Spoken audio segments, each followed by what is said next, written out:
Hello and welcome. Welcome to Drakenmemoria. Yay! What is Drakenmemoria, you may ask? Well, it's Dungeons and Dragons, or more specifically, a group of people playing Dungeons and Dragons. And don't worry, it's not just 3 players. Tobiyashi will most likely miss the entire episode, but he will try to be there, possibly at the end. Problems at home. So, yeah. But Remy is supposed to be there. He just sent us a message saying that he had to restart his computer. So don't worry, we'll mostly all be there. So, with this, welcome. It's a pleasure to have you tonight. If you've never been here with us, and you don't want to be here with us because you don't like whatever we're going to do, well, there's really nothing I can say for you. We're just going to do what we're going to do, and you're going to do what you have to do. That's about how that can be summarized. Yeah. But if you want to stay here, watch this become Dungeons and Dragons, that's a pleasure to have you with us. So long as you stay civil in the chat, we're going to be good friends. Well, maybe not. I don't know. At least we're going to be good neighbors.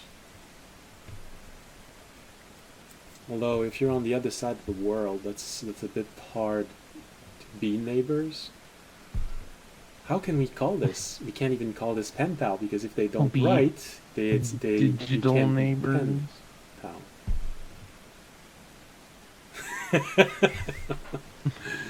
A lot of philosophy right at the beginning. That's also Dungeons and Dragons.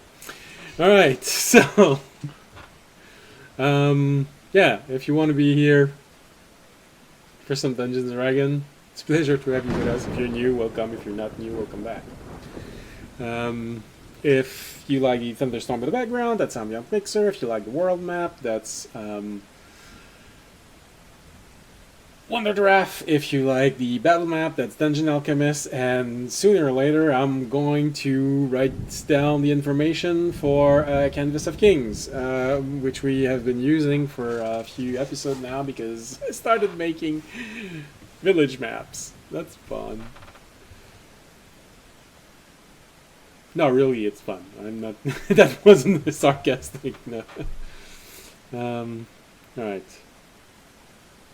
Yeah, that's everything I could say about the publicity. All right. So, with this, it is time to start today's adventures. Oh, don't know why I did my orcish voice. But anyway. Okay, so what happened last episode? Oh, a lot of things happened, but it can be summarized in very few words. The party started its investigation of the village to figure out why so many awful things were happening all at once in such a small area. Over the course of a day, many clues were found about a hidden motive. And I hate autocorrect. It wrote motif instead of motive. That might be at the center of it all. The true purpose, however, remains foggy at best. Fortunately, hitting a hornet's nest with a stick repeatedly usually creates a reaction, and as the day was ending, members of the hunter cult reacted, and after a short battle, well, that's a lot of ends in the same sentence, and a short battle, one prisoner was taken. And I believe that's exactly where we ended. Well, 3 short battles.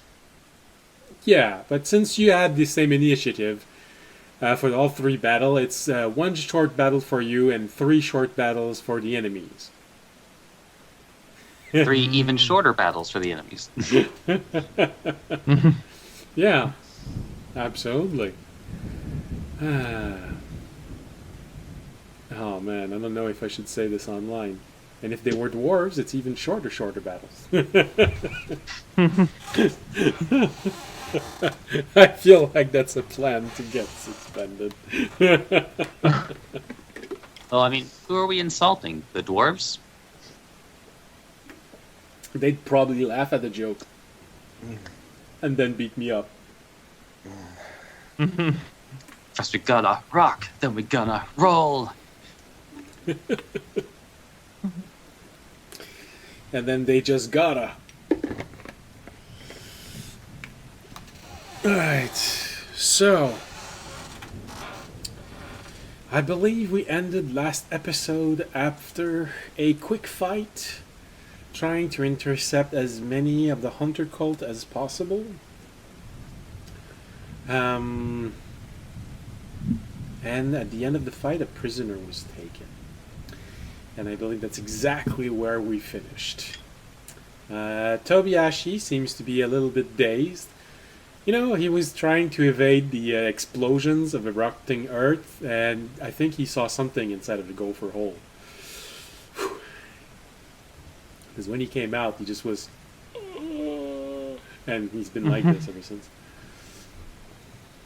Maybe just slowly sticks his beak. It's like in his head, then just starts...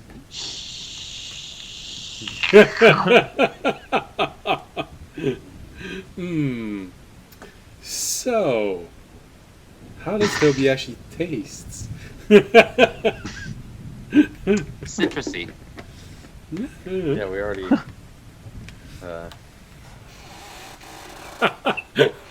But the only thing I want to know is, Determined that. does he wiggles as he go down?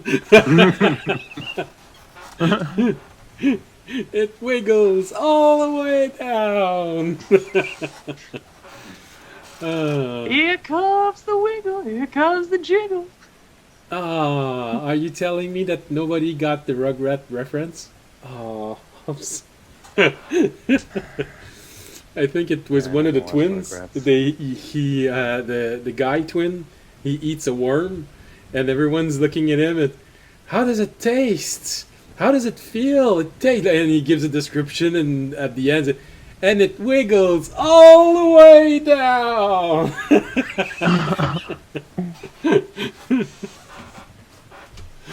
A horrifying answer to how something tastes. I mean, especially how a person tastes. Ugh.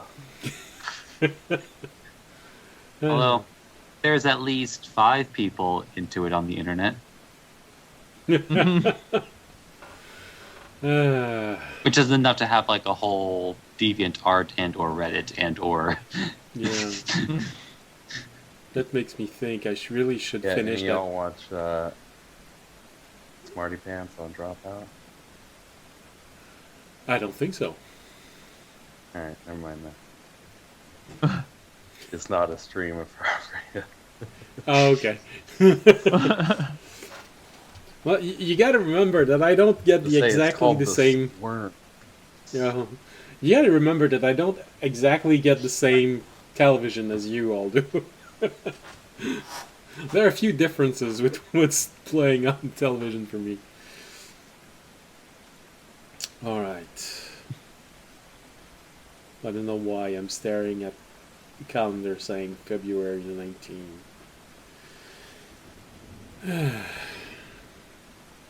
So, the day is ending. The sun is slowly going down. Kobayashi looks traumatized. Gotta stop mixing when and when not to put H in there. Tobiashi looks traumatized, probably from going into the gopher hole. Oh, and we don't need a thunderstorm in the background.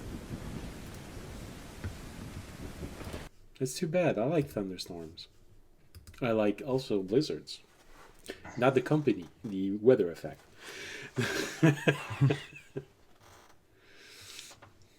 But do you enjoy a nice blizzard?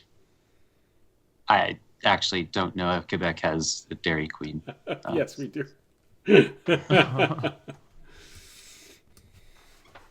As a matter of fact, and he told me so many times, it was the first job of my father, working at Dairy Queen.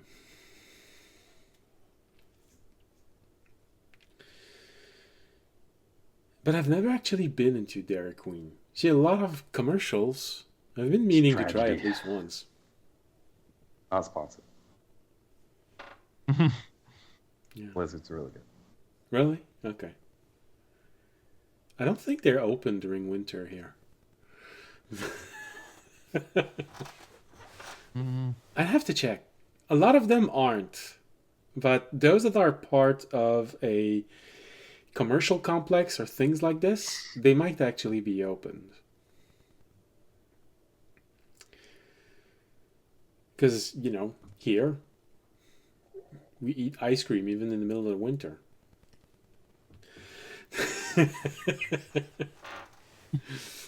Well, not on the street, unfortunately. People just take their ice cream and they go sit. Can you imagine that? Eating ice cream in a warm environment? Oh, it's cold outside. Yeah, that sounds amazing. Well, then again, if it's sub-zero temperatures outside, that means that your ice cream won't melt. Exactly. I mean, right Fair. now outside, it's 5 degrees Fahrenheit outside right now. So, perfect temperature for eating ice cream.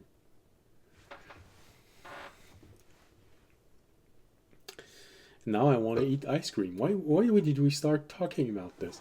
So, I don't know. That was you, man. well, now I have to ask the question. What's your favorite? No. All right, so. Well, White chocolate Okay. raspberry. Okay.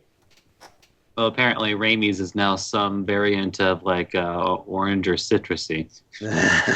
Lemon ice cream. Oh, yeah. I've never tasted lemon or lime ice cream. Oh, I'd love to try that at one point. Like a sorbet or like ice cream. No, more like ice cream. Gelato can work. Yeah. But sorbet, Yeah. I've had like citrus sorbet, but not like ice cream. that's what I mean. Mm-hmm. All right. I think I've had almost everything lemon and lime, but not ice cream. They really need to make some, or I gotta ask for a ice cream machine for next Christmas, and then make my own lemon ice cream. Mm-hmm. All right, so the day is slowly ending. The sun has started to go down. It's not quite setting right now, but the light has started to diminish outside. You're in the middle of a field, an empty field, so very interesting smells of cut wheat, of squash beetle, because, they hide in the straw that people place on fields to help them recover during winter. Yeah. I know someone who had a really bad surprise with that. He didn't know. So he placed down a picnic basket with, well, not a picnic basket because we were walking, so he just took everything out of his backpack, but sort of a picnic blanket and put it down. And the moment he started to put everything on the blanket, you just raise the blanket, look under it, and you could all see all of those beetles starting to make their way through the straw to the blanket. I thought it was so funny, but the moment he saw that I was mocking the moment, he nearly shoved a piece of meat in my mouth because he didn't want his girlfriend to know that he screwed it up. It's just an extra snack for the picnic. Yeah. Mm-hmm. Yeah, back in pirate days, the weevils were just protein. Yeah, well, there's a good reason why every single civilization on Earth moves away from eating bugs as soon as they can. I know it's nutritious, but there's a reason why everyone wants to move away from that. All right. So, that is, I don't know why. The background behind the audience, if it was more golden because of the fields, would kind of be perfect for where you are right now. So, what do? You have this unconscious person with you. We should probably take him to our guy so he can start getting information. And then come back and check out the circles that the dudes were at, or the spots the cultists were at, so we can see if we can. I mean, while we were fighting, did they seem to be in significant areas, or were they just on the outskirts of the village? Well, from Terry's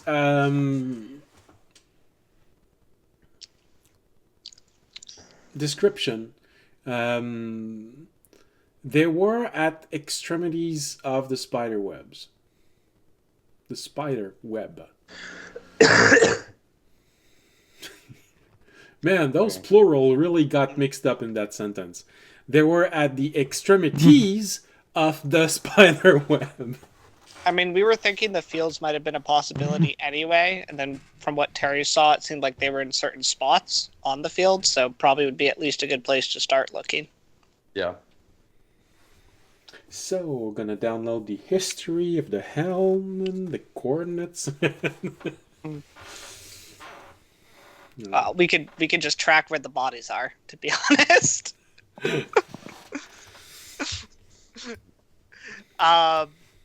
Maybe just steal their shit while we're at it. Just like not sure if they were carrying much, but considering how easily they were taken down and their laughably small armor class. Well, they were expecting to be in front of peasants, not legendary heroes. Well, nearly legendary heroes. Yeah. I think the guy said we had a way to contact him at the herbalist's house, so...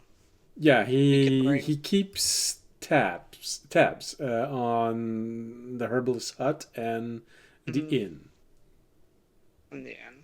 Alright, well, let's bring him to the herbalist hut, because that seems a little bit more out of the way than just dragging an unconscious, almost dead form into the inn. Yeah. That's probably a good idea.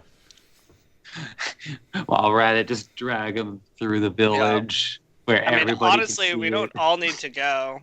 Toby and I could bring this guy to the herbalist hut. You guys, the magic guys, could start investigating at least this spot. The magic see if you can find any.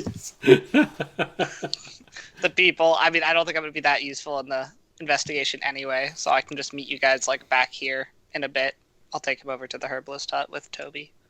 And he just sighs as he's just like grabs a finger, starts or like talon, just start like put it to the back of his throat. To vomit out Tobiash.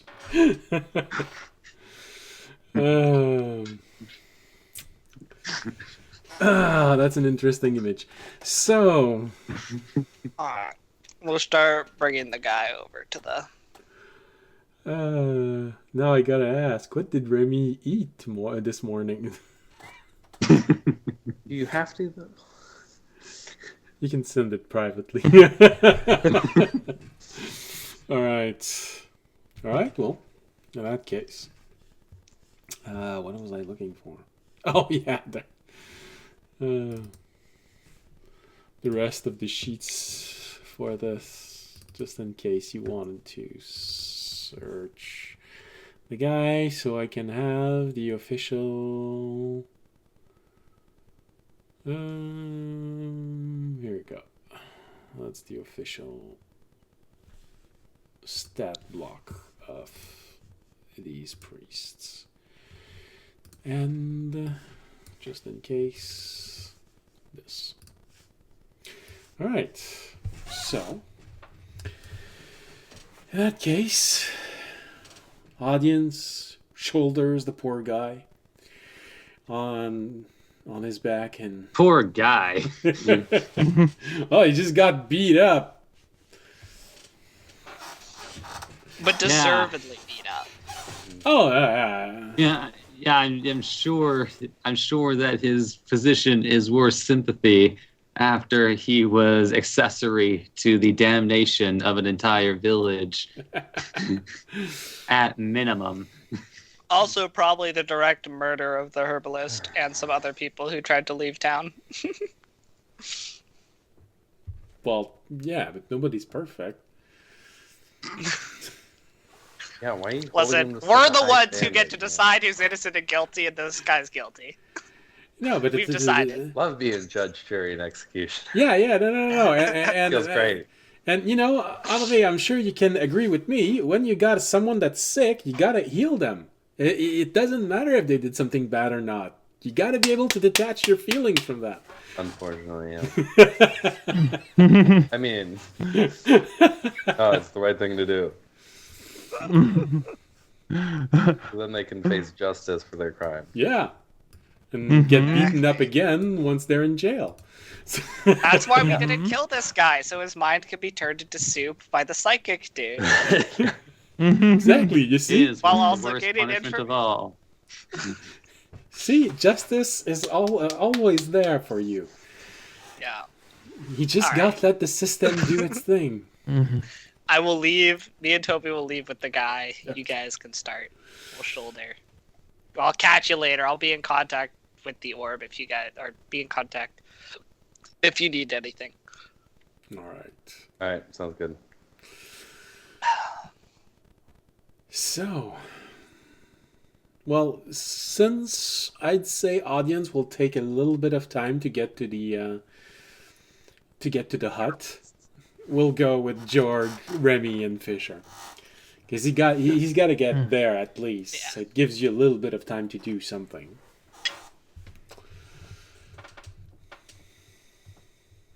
Plus, he's got to start slurping Tobiyashi, so he doesn't have to.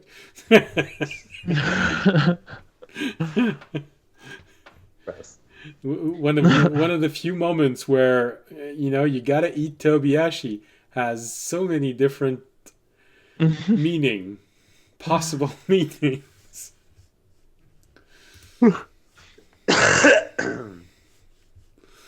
Why are we eating Toby? Never mind. Yeah. We're not. Move on. Sorry, it's an old habit from some of my earlier streams I was ever in, where if someone's going to be missing for a session, I would just find a convenient way to help carve them out of the narrative for that session. Just like, hey, just slurp Toby down and keep him safe inside my belly, I guess. Because everyone knows that Kenku can consciously subdue their stomach acid. It's a known fact. All right. I would argue that maybe Tobiyashi might be stronger than Rami's stomach acids. If he's ooze-like, but... Well, how many hit points does he have?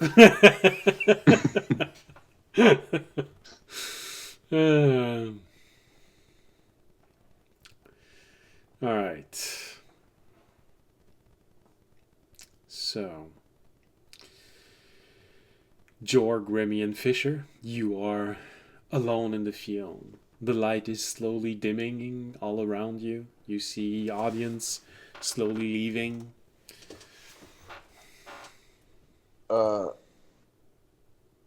Remy feeling I am despair going to because his crush and his husband is leaving him to go question another guy.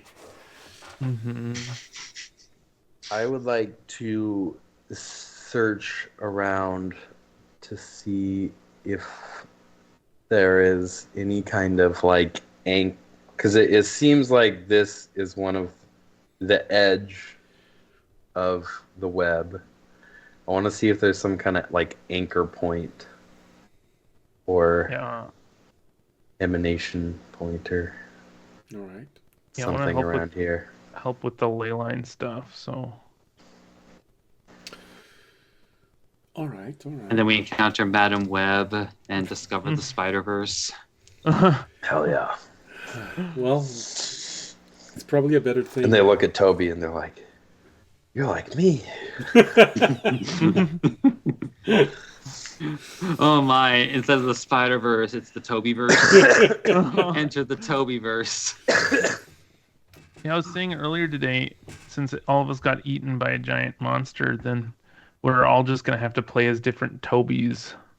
He'll just duplicate himself a bunch of times. Yeah, yeah. So we end up with a monk paladin Tobiyashi, a Mm-hmm. druid monk. That could be an interesting concept for a campaign if you want to have a very martial art oriented campaign. You're all being given a free level in monk.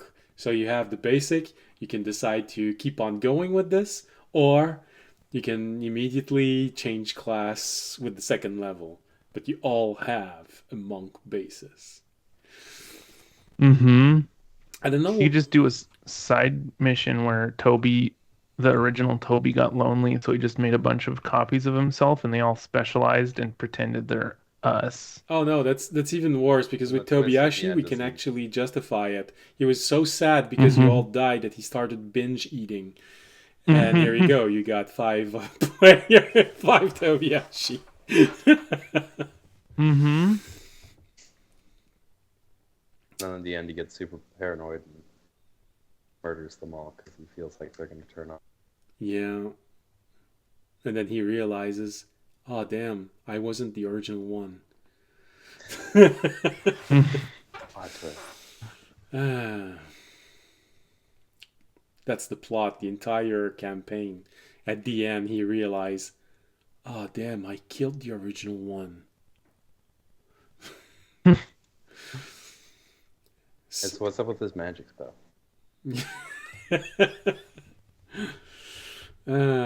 So, how exactly are you planning on searching the fields?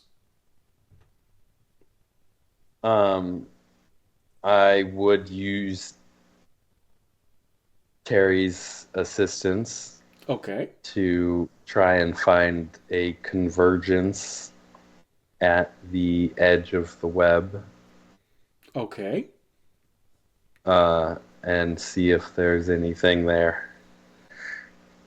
Okay.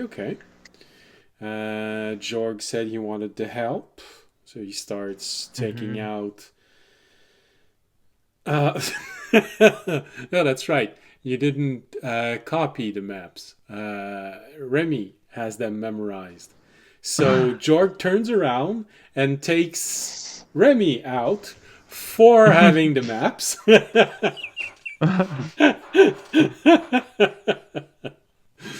And then Fisher starts looking at the field. You know, you really have a weird group sometime.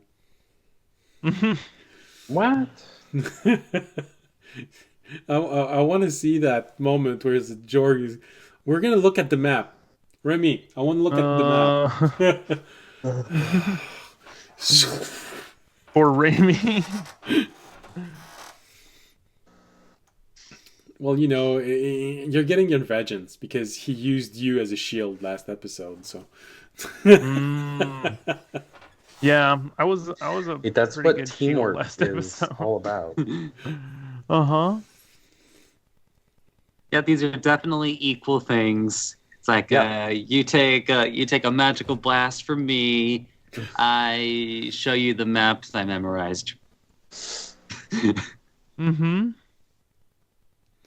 You know, just so that you know, probably for Jorg and Remy, the garden is made probably 85% gnomes. The rest are not gnomes.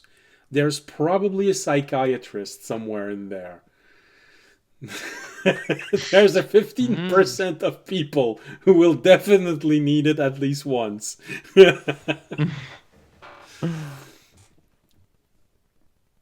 All right. So, with everyone involved in some way, He swallowed him whole. he blew up.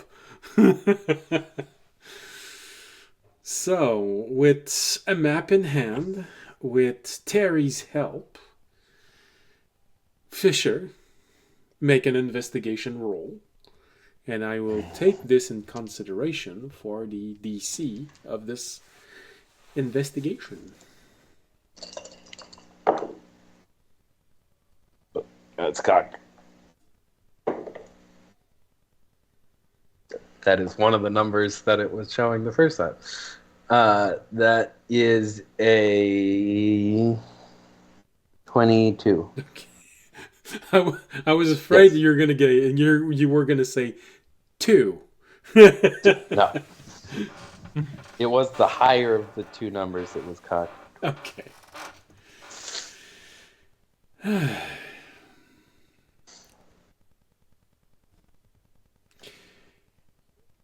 It still takes a little bit of time because the map is not precise to the foot.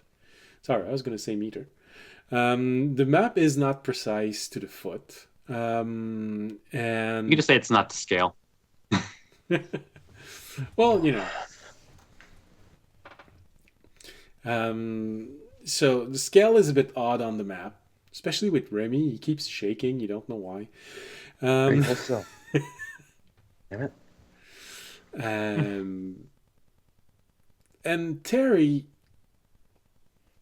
is, well, you're definitely going to think about Terry when you go to sleep. Damn, I really wanted all of you to go to sleep last episode. I'm starting to have so many things to make you do at night because of everything that happened in the last few days. But you gained an odd respect for how Terry perceives the world. It's hard to put it into proper perspective with everything you see. So it's difficult, even with everything you have. But with a 22, I mean, I'd have to be mean to say you don't eventually find something.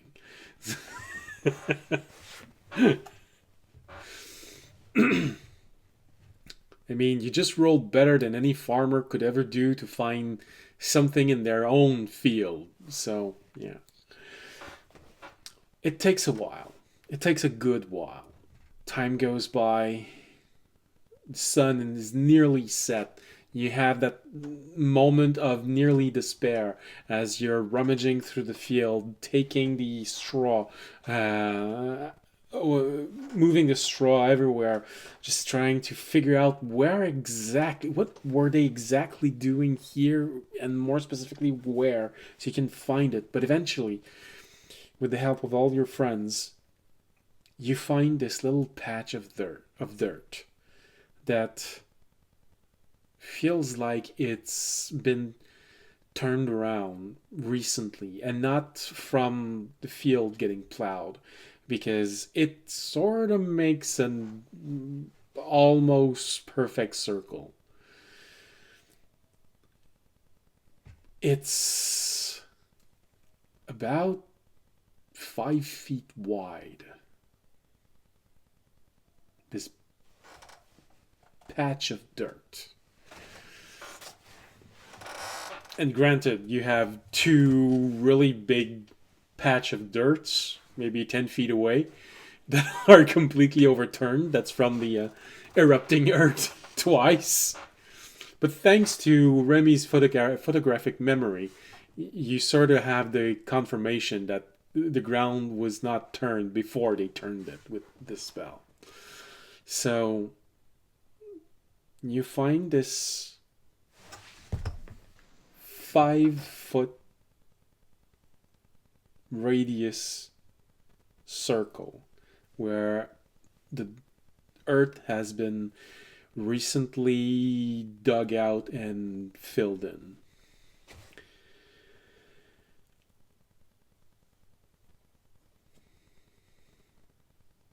It does match with what Jorg and Terry are showing you. There's a good chance that there's something here buried. All right. I will. Guess I'll start digging. I can turn into a badger or something and dig. I think a dog would be better. Yeah. But you know, Badger. if you actually No, want, badgers are the first thing that came up on Burrowing Google. speed. Badgers are very good diggers. yeah. Be a giant badger though. Oh yeah, that's probably better. According to Google AI, badgers can dig tunnels the size of a school bus in a matter of seconds. But Amazing. I doubt that that's true. I was gonna Like a say brief whatever PSA, he's about to kids. say is gonna be horrendously wrong, and it was. Yeah.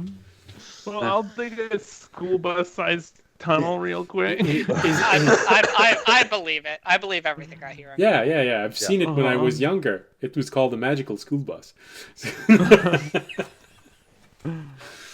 You know, part of me wonders if maybe that information specifically came from the internet's understanding of the magic school bus. But yeah, PSA, kids, don't believe anything. No, I'm going to say anything. Anything that AI tells you. It's like it is the well has been poisoned. Look it up yourself. Yeah, it's always a good idea to not go get your water where you take a dump. And the internet is internet has taken a pretty big dump. No, the internet is the dump. All right. So, Yeah, I don't have a shovel, so gonna have to go buy go that. for it, George. All right, I'll do it. I'm gonna turn into a badger and start digging. Okay. Dig a hole, dig a hole, dig a hole. I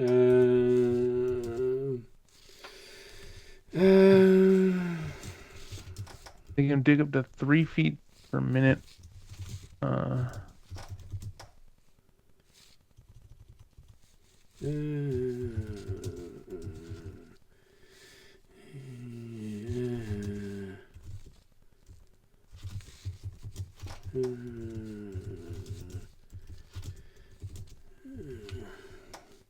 It says they dig, according to this, BoulderCounty.gov, they dig faster than 2 people with shovels. Fisher, Terranad tells you something. All right, so go ahead, Jorg. You start digging as a badger. As you see this picture of Jorg transforming into a badger and starting to dig, Fisher, Terranad tells you what I just sent you. Oh, that just sounds more complicated. And that's all you hear. Also, badgers are faster than dogs, and I'm going to stick by that.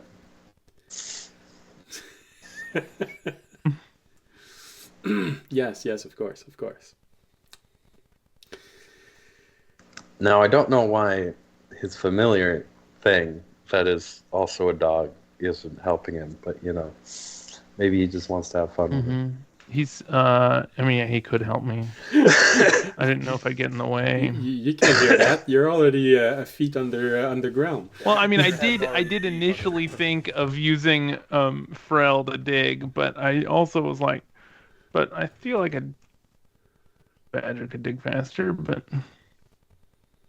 No, absolutely. we A could have badger both can been dig a digging. whole lot faster than a dire wolf can dig, I'm sure.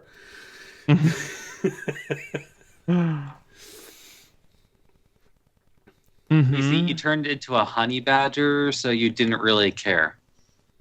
Mhm. Yeah, You're supposed to turn into a giant badger. Yeah. Oh yeah. Can I Not do a just a giant regular badger?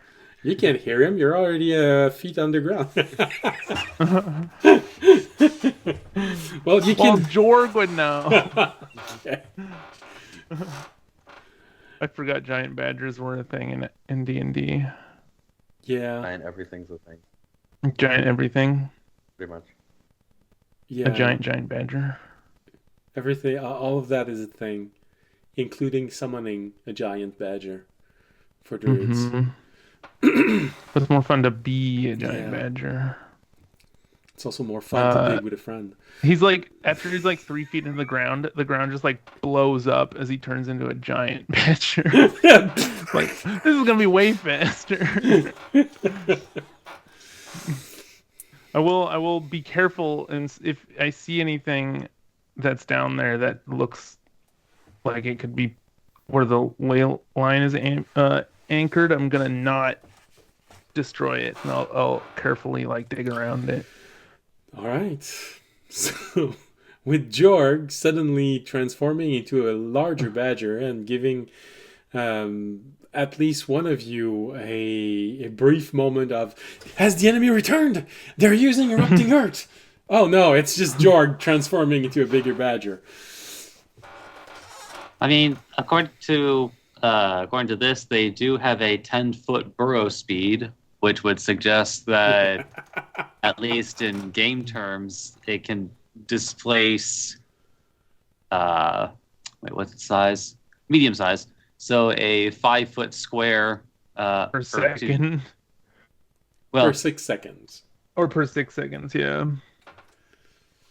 That's pretty good. or like twice as much as they dash. I've now found multiple sources on the internet that the badgers are the fastest are the fastest digging animal in the entire world. So I'm going with the badgers. Yeah, I'm happy being a badger. Yeah, but they don't I'm gonna have to include the stay like this. sandworm from Dune, so... Oh, But damn I'm it. talking about our Jorg world. already used his 2 wild Dang. shapes. Now I can't turn into a sandworm. He's even seen one of those too. So. Uh-huh. All right. Well, oh no, it's a monster. All right. I was gonna say, haven't I already shown you a purple worm once? But that's a monster, so we can't. All right. So, Bummer. yeah.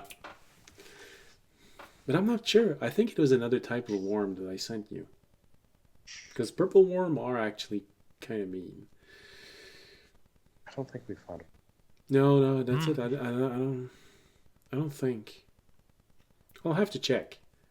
You know, it would kind of be normal for an adventurer to beat up a purple worm. Well, because of your level, maybe 2 purple worms. But I think like CR14 or something. yeah, like I said, 2 purple worms. You know what? It's weird. For whatever reason, the stat block for the cave badger, it has a burrow speed of 15 feet. Whoa. Thing. Well, Oh, now I want to cave know if bat. they think that you it said cave can bear. dig 15 feet per 6 second or move underground in their tunnel. 15 Yeah, because I'm it actively like. It does specifically have the trait tunneler. When the badger burrows, it leaves tunnels behind. Oh, okay. Well, you know, Yeah, I imagine, like, yeah, they I'm pulling the dirt out of the tunnel. they make too. birds fly at 15 feet in 6 seconds, and they make badgers dig 15 feet. You know, it's the same thing. Mm-hmm. That's where the flying speed went. It was drained from the birds and went into the badgers. All right, so it takes a little bit of time. There, for a brief moment, you see that huge mound of dirt just as Jorg digs deep, and it keeps growing. Eventually, it grows less and less, and it starts becoming stable as Jorg just dig, and digs. So how large are you exactly as a giant badger? Sort of something like a medium size. Stat block says medium sized. Medium size. Okay, cool. So you're Yeah, I should have probably actually pulled something that up. like the size of a very, very large dog. Mm-hmm. Me like a Great Dane. Is that Oh, I the have a Great keen Dane? Yeah. smell. Yeah. All right. So it takes a little while. George just keeps digging and digging and digging. Before Georg's come back, a little bit of time passes.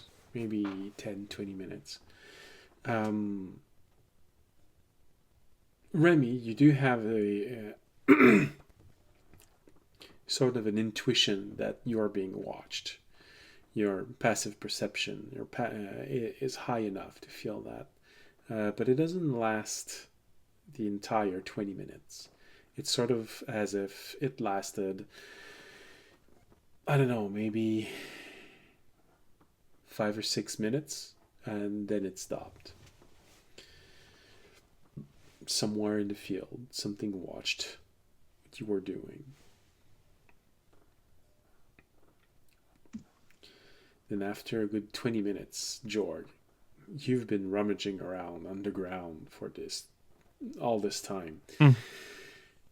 You're starting to feel like maybe you dug too deep.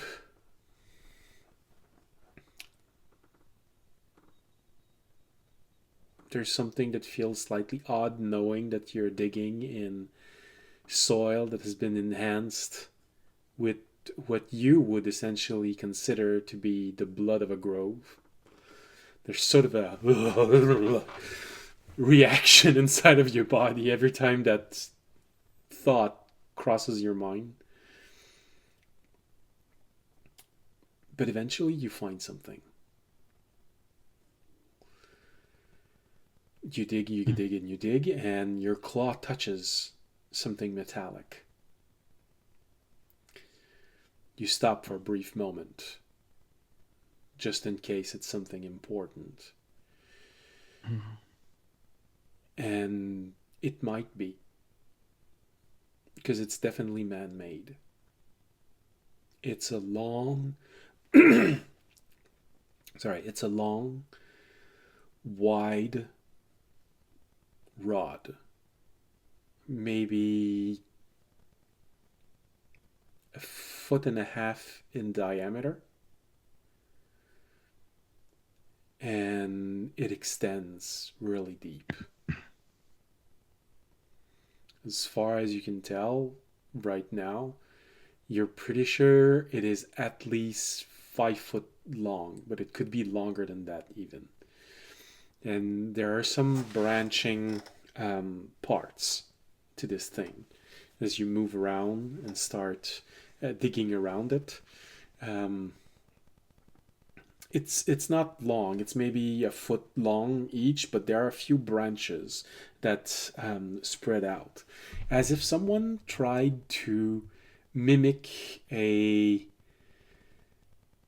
branch from a tree, but using metal.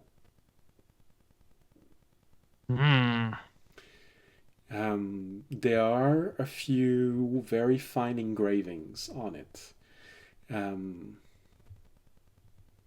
Some you sort of recognize. Same type of engraving as Remy showed on things, on the object that he brought back.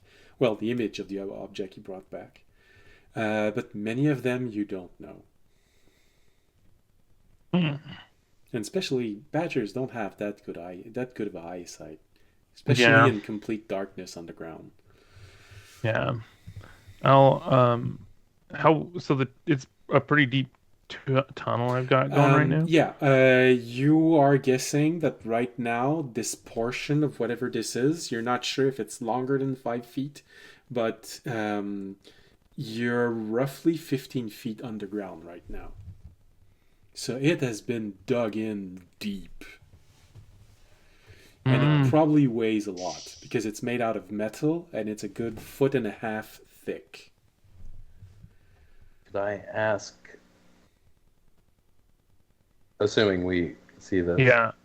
I'm gonna like come out and like point down the hole to show everybody. You're sort of there waiting for him to come back, and he just comes out of the ground. I would like to ask Terry if he could pull that out of the ground for us with some telekinesis. Okay. While you're asking Terry, Jorg's writing bomb on the ground with one of his claws and then a question mark. Of course. I don't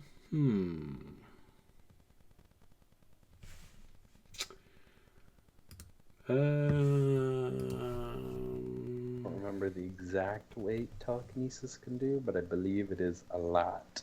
1,000 pounds.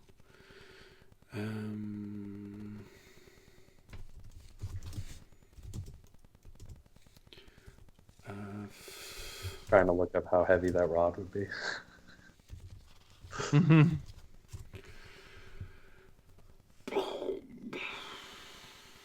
Oh, jeez. Yeah, 3 feet thick metal is going to be insanely heavy. 1.5. 1.5. Oh. That's Still. like, I don't know where I got 3 feet, but still. Well, if you assume he said diameter, if you heard radius, then I would assume, yeah. Okay. Well, that's fortunate. Okay.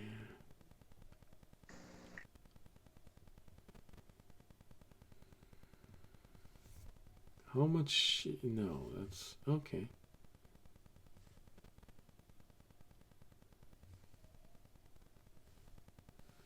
No, I don't. That's not what I wanted to know. All right. You just turn toward internet and it says, how much does an ingot of steel weigh? Just to give me an idea. And the first thing it shows me is, what is the weight of 1 ton of steel? Well, 1 ton. Come on.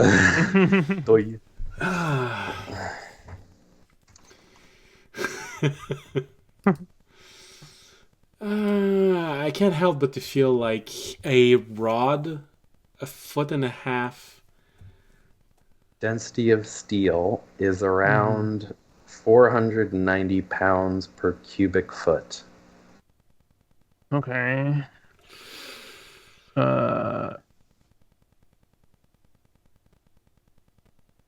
So a circle. As long as it's more than 2 feet tall, it's more than 1,000 pounds. That's what I was gonna say. So Terry can try. But he doesn't get anywhere. No, he pulls and pulls and pulls, and it's not moving.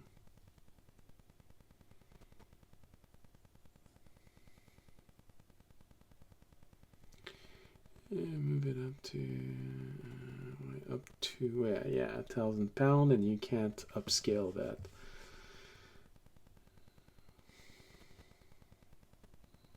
No, telekinesis cannot be upscaled. So, yeah, it's too heavy. He tries and tries and tries, and you start seeing him sweating a little bit. And he just turns to you and says, "It's too big."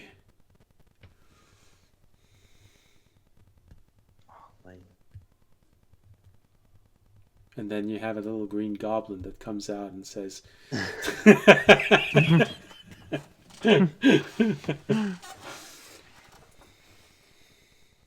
All right, well, he says, "Do you we're want me gonna to have to- disintegrate it instead?" I kind of want to figure out what it is first. But hold that thought, because maybe. Okay. I'll keep and I would like clearing. to hop down into the hole and cast Identify on the rod. All right. Takes a little bit of time. Get down there. You know, especially since you realize that that's probably why Jorg took so long to find something. He was digging down in a spiral formation. So you just walk down and down and down and down. Then suddenly How up a far little down bit is and it? down and down and down.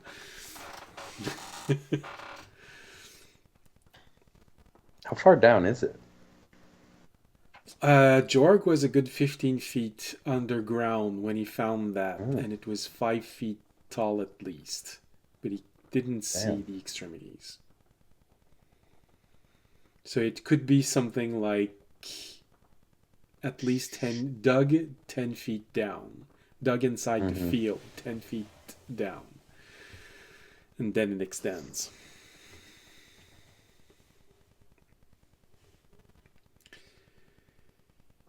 You identify what this is, and it registers as an anchor point.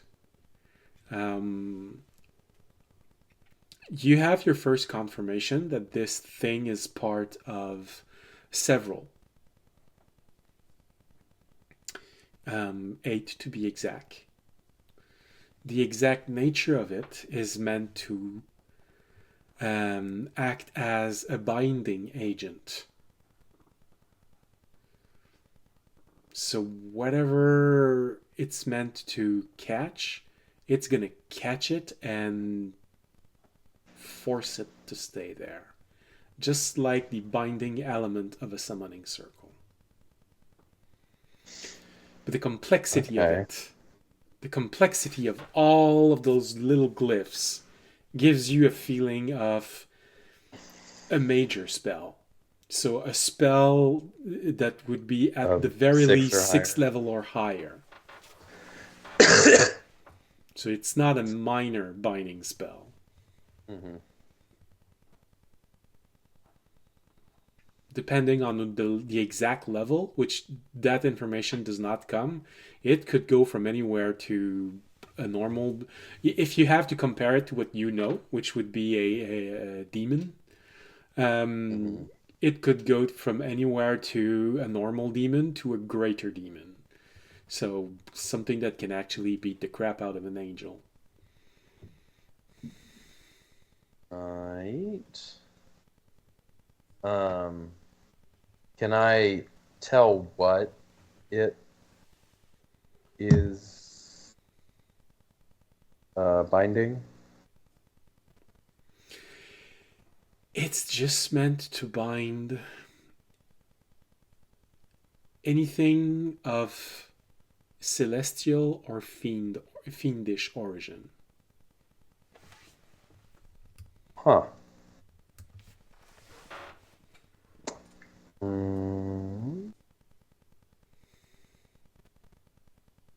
I guess would druidic like magic count as celestial? Technically, or is that's a separate? That and this is where Fisher would ask the question, because Hey, George. from the point of view of Sure. mortals, Oh, it is a debate. It is a debate which do not have an answer.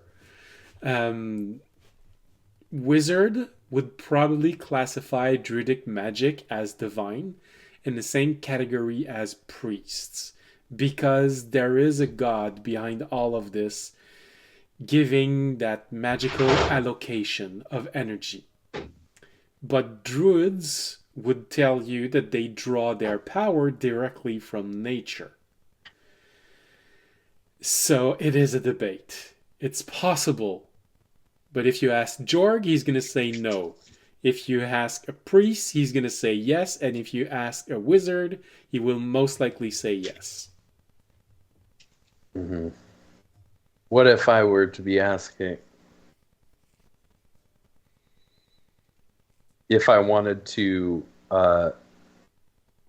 bind a nature entity, what? Jorg would say no. A wizard would say yes. All right. All right. So yeah, it's a binding. And especially since I gave Jorg a choice to call this a nature divinity or a nature spirit, and he chose to say nature spirit. So that's why I say Jorg would tell you no, but a wizard would tell you yes. Mm-hmm. Sorry, Jorg, I didn't mean to answer for you. Mhm. Just Oh, you're good. I wouldn't have known how to answer, so.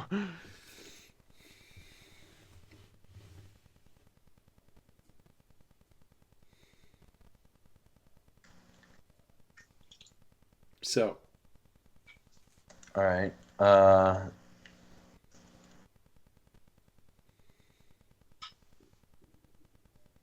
So yeah, it's meant to trap the bind. some sort of divine or Yeah. fiendish being. Yeah. Does it say anything about what it would do with that, or is it just like a binding? The object that you have in front of you is specifically for binding, but Okay. the identify spell. But it's part of 8, Yes. and one of the others, exactly. or some of Yes. the others. Okay. It's part. There is a group of 8 in total. It will form a sort of web-ish binding element. And the identify spell would also tell you that there's an element of this that depends on those who will trigger it. Not in the sense that, like the beast, who might step foot in it, but those who will be behind this can influence it. There could be a specific word, there could be a specific name hidden in the enchantment, so it could be reacting to only a specific entity, to many different entities. And this could be part of something else, like a ritual. A lot of wizards, when they summon demons, will perform a ritual once the demon is bound to the circle. So there could be Because there's one to trap it, and then there's one to make it do what you want to do. yeah. All right, and this would be the one that traps it. Yeah. Binds it, to be exact. Yeah. Okay. All right. Yeah, so we got to find the other rods. I'm assuming at least 2 of them are where the other cultists probably were.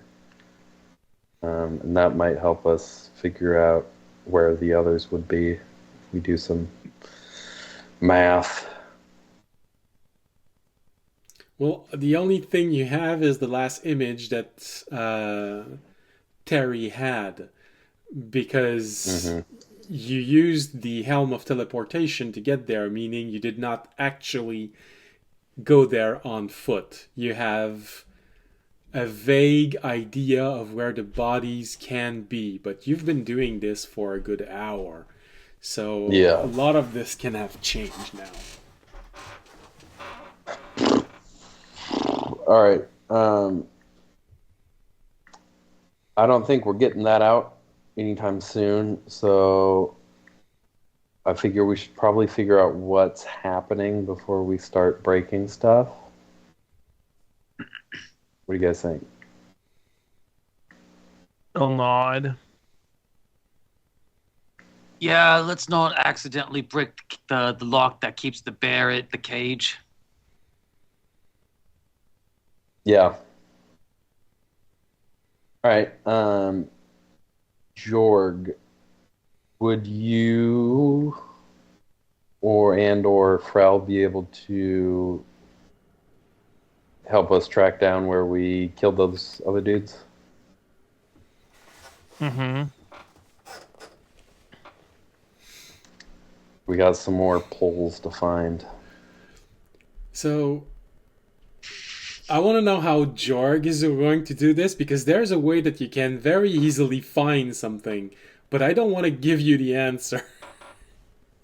Especially since you have to think just a little bit to find it, so... You have He's everything calling you you stupid need. if you don't figure it out. You have everything you need to be able to find at least the two other location nearly as simply as snapping your fingers. But that's the dungeon master telling you this.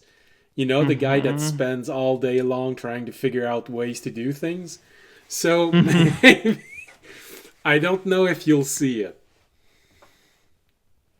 Hmm.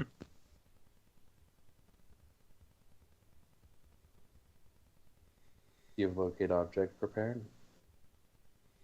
I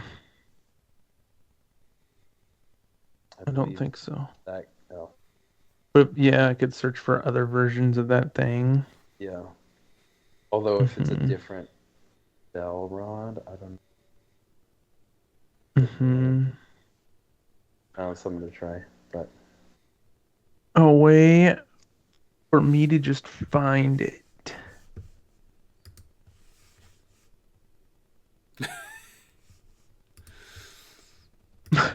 I believe in you. I don't know.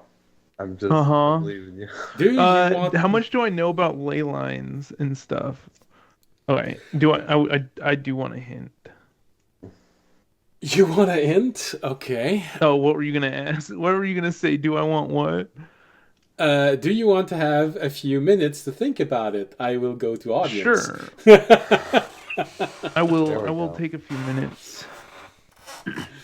Meanwhile, in a different part of the world, Mm-hmm. Well, let's not say world, just village. I mean, it's technically a different part of the world. On literally the opposite side of the village. Meanwhile, 1,000 miles away. You know, audience, you've been dragging that dead guy for about 10 minutes now.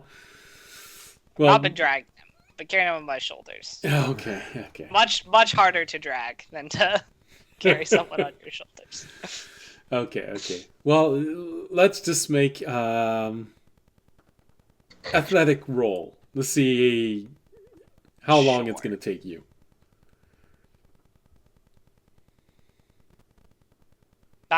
19. That's pretty good. You're not going to have any problem. And now we have our answer why Remy kept looking at you as you were leaving, because you just tore your shirt. So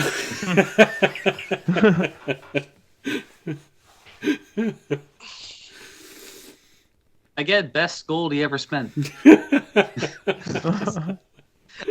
Wow, the best gold he ever spent is when he finally convinced his audience to wear the pair of pants he also got for him with that. Audience has refused that one. Like, I just don't understand why he wouldn't want to wear a pair of short shorts that always make his butt look bigger and make his thighs bulge out. Not forgetting the necklace that makes him sparkle. So it takes a little bit of time, but with 19, you easily manage to carry him across the entire village. I mean, with 19, you could probably carry an entire log straight from a tree, all the way to the other side of the village. I mean, with your strength and a 19, I mean, that's probably what the competitions for the strongest person alive rolls to win. So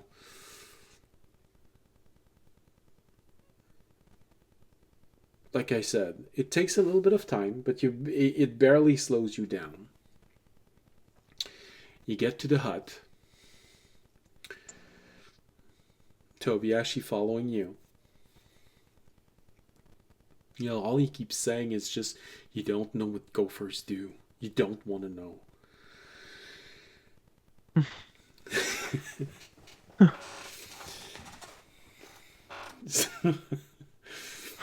It's an access to another parallel universe. It's a... So, Toby, do you think gophers or badgers are faster digging? No, I'm sorry.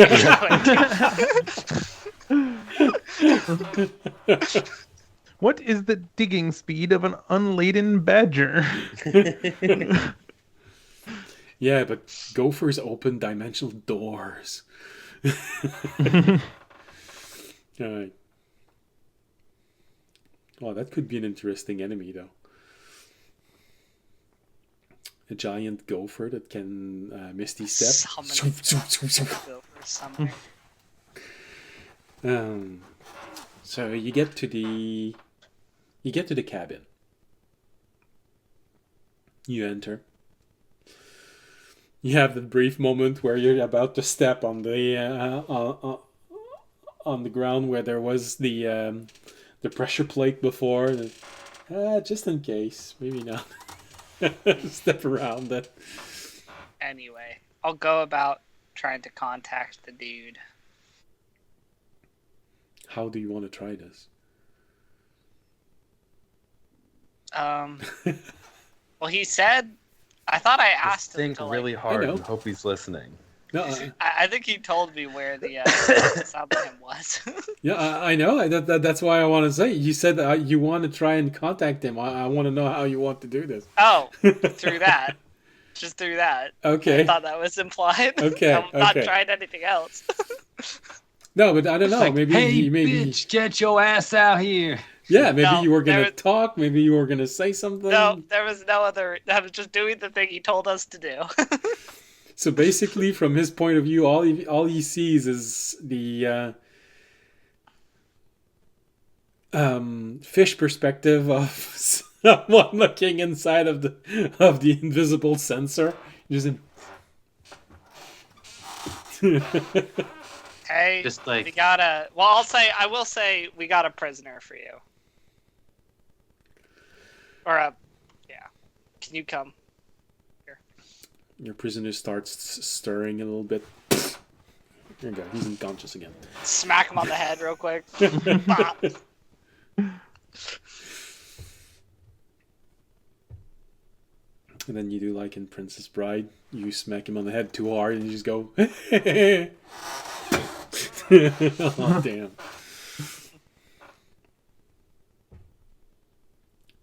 Takes a few minutes. But eventually you start hearing someone slowly making its way on the road, whistling, as if everything was perfectly fine. Okay, I'll wait. Takes a few more minutes, and then you hear at the door, "Anybody home?" Come in. He slowly opens the door. I mean, it's always important to be very polite, especially when it's not your home. Yes.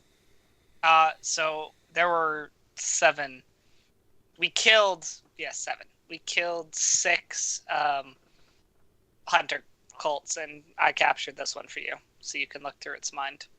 Yes, you Yes, could sir. hear it all the way to the village. Those incredible, wonderful explosions. Yeah. They thought it was a good idea to shoot at one of us. They thought wrong. Yes, and you thought that there wasn't any problem not being stealthy. They started it. Yes, that's always the excuse for it. All right. I mean, I'm saying that there was going to be a loud amount of noise because of them anyway, because they were shooting spells at us. Yes, of course, of course. Stealth was kind of out of the window once they started bombarding us with spells. Absolutely, I can understand. All right. Oh, I see you don't have your friends with you. No. I didn't feel like all of us. I think they're checking into... Because we assumed that some of the magical points, we figured they might be around the edge. So they're looking into where we killed the cultists, since it was probably that they were guarding some of the spots. So, you know, we'll see what they find. You wouldn't by any chance have something that glows brightly, magical energy? My mace does. Yeah, that's too big. I was thinking maybe more like a pebble or a small orb or something like that. Probably. We could cast light on something, like a pebble. Yes, I know that your friends do, but do you? Oh, do I? Like on me? I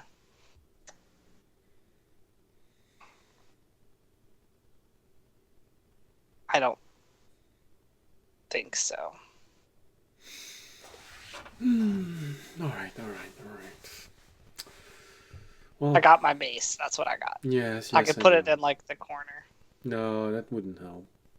I was. Well, I guess I'll just shove my fist down his throat.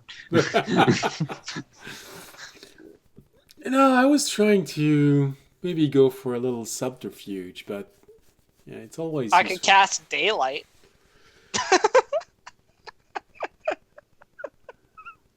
That's pretty subterfuge, right? Yeah.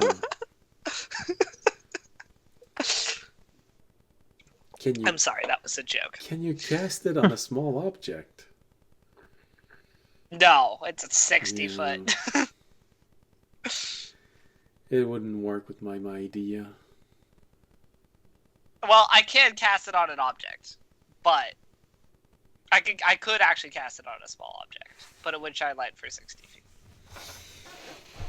I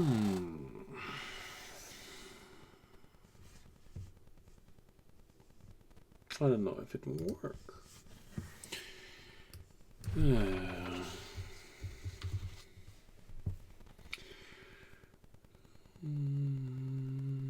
Sheds bright light for 60 feet and sheds dim light for additional 60 feet. And I can make that light shine from an object. Any object. Sam, does it say up to? Or does it say just 60 feet? It's So it says 60-foot radius sphere of light. It's a 60-foot radius sphere of light from a point. Okay. And then another actually 60 feet. So it's actually 120 feet. But the other 60 is dim light. sun out again? Yeah. Well, that's... It's 60 feet of bright light, 60 feet of dim light. But I can't have it like appear from I can have it appear from any object. So it could be like a small rock or something. But the light automatically shines that far.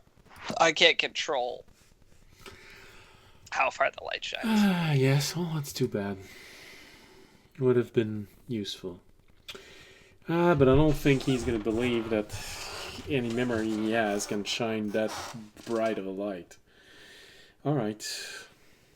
Well, I guess we're going to have to do this the hard way. My parrot's going nuts, guys. I could cast lay on hands maybe on an object that makes a less glow, I think. I don't think No. I don't think that's how that works, but Try to think. Yeah. I don't think it does either. Alright, well then. Yeah. No, that's my light options. So I take it you're not a very bright person. I'm so sorry. That's What do you mean? I'm a very your Damn. issue is that I'm too bright. yes. Of course. So you're the one who wants to be dimmer.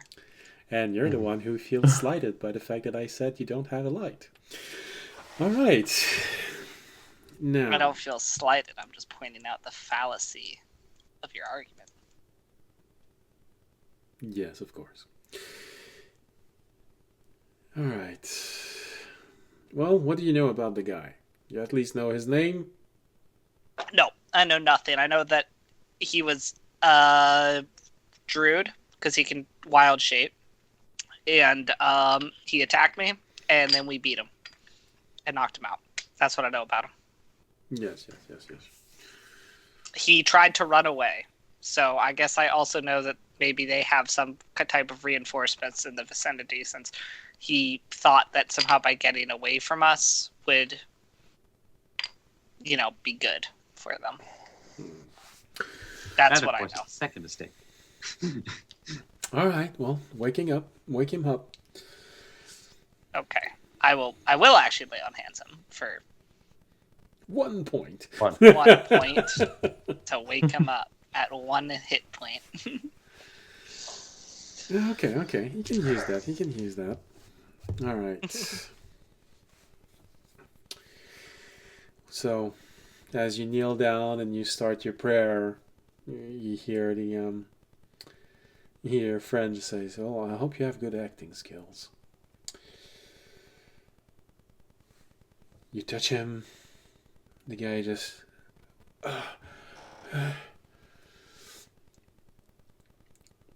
You hear your friend just go, "Well, that was a nasty session. Thank God we have someone who can actually heal you a little bit. This is always going to happen if you resist what I'm trying to do. It just happens. Extracting memories from someone, especially when you resist, well, you know what happened. And you need someone that can heal you. You see the person on the floor, just, what? And you don't even remember. Oh, wow, maybe I went too hard on you.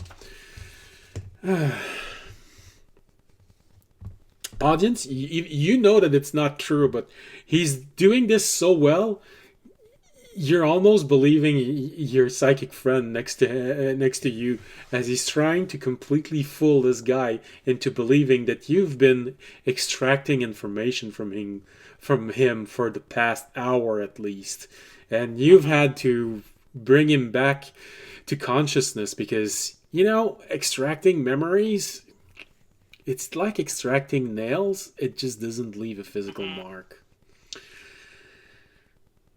So, like I said, he rolled a natural 20. So, it's not true, but man, it's just because it's not true that you don't believe him.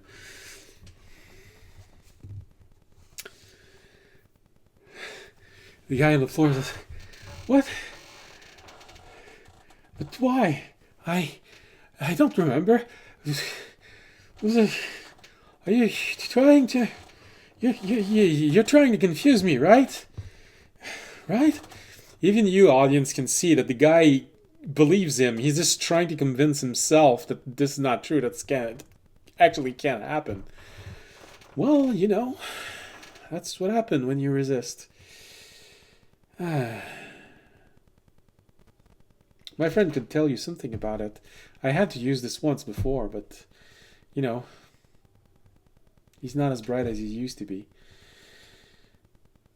He's looking at you to enter this little subterfuge and convince him that you used to be brighter than this. Andre just looks at the guy and just shakes his head like he doesn't want to know. Okay. He doesn't want to know what happened. Make a performance roll for this. See if you're convincing. 19. Oh, that's pretty good. All right, well, I guess we're gonna have to start again. He leans over and places both of his hands on each side of his head. He sticks the thumbs out, and just as he's about to touch the side of his of the temples of the poor guy, he just wait.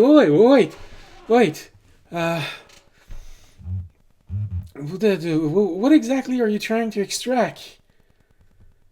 So many things, but and he turns to you and says, "Well, you've been keeping track of everything he just said. Anything you feel like we should add to this? Or, his childhood, the bad memories of when he was 13. And the guy just looked at, but nothing happened when I was 13. Oh, I'm so sorry. I'll try to put them back in your mind after. The audience starts laughing.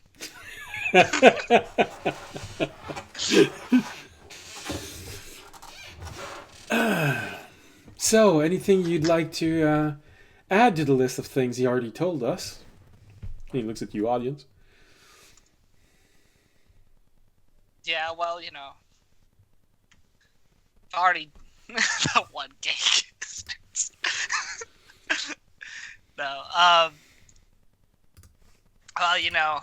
we have delved through most of his past, but perhaps some more recent memories would be good to extract, although I know those can be very hard on the mind, which is why we've been saving them for last.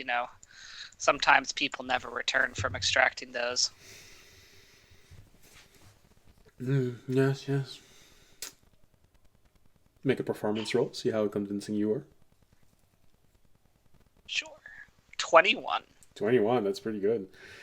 Nice. The eyes of the guy just become really, really wide and looks at you. So you haven't touched anything of the recent past, is that it? Your friend says, well, we had to, how memories are made. Sometimes it goes from one point and goes to the other. You think about something and then, so yeah, we sort of had a brief visit with everything that happened. Don't worry, we won't tell your superior what you did a few weeks ago. His eyes just go wide again because I just rolled another natural 20, so the guy is completely convinced that he did something terrible and he can't remember. The table's kind of nice. He rolls a 9 to try and figure out what happened, but I rolled 2 natural 20s in a row, so yeah, no, he's completely convinced that he just did something terrible and he can't remember. Okay. So, what exactly do you want to know? Please don't erase anything else out of my mind. All right. He looks at you, audience. Where should we start? Oh, I guess we can do the more traditional questioning. It's so much less fun, though. Yes, it's just so boring. It's more fun when you find something and you just pull on it. It's like when someone pushes a finger in their nose and then suddenly they start to take a booger and then they take it out and it all just go. Let's start simple. What were you and your comrades doing out in the fields?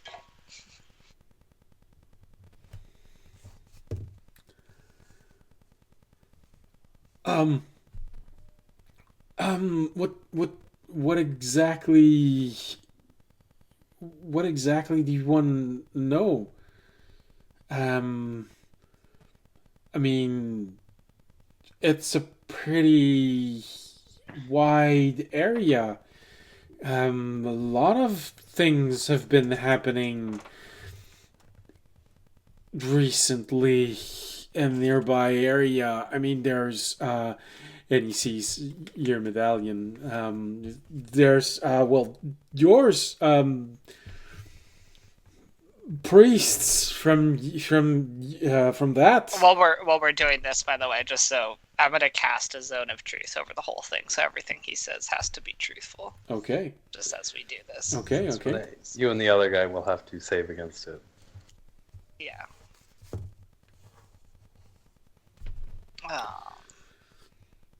Well, let me see. Zone. Oh, where is it? I think everybody in the zone needs to. Yeah, but the zone extends from in front of audience, so if the guy is standing next to him and slightly back, he doesn't need to tell the truth. He doesn't need to.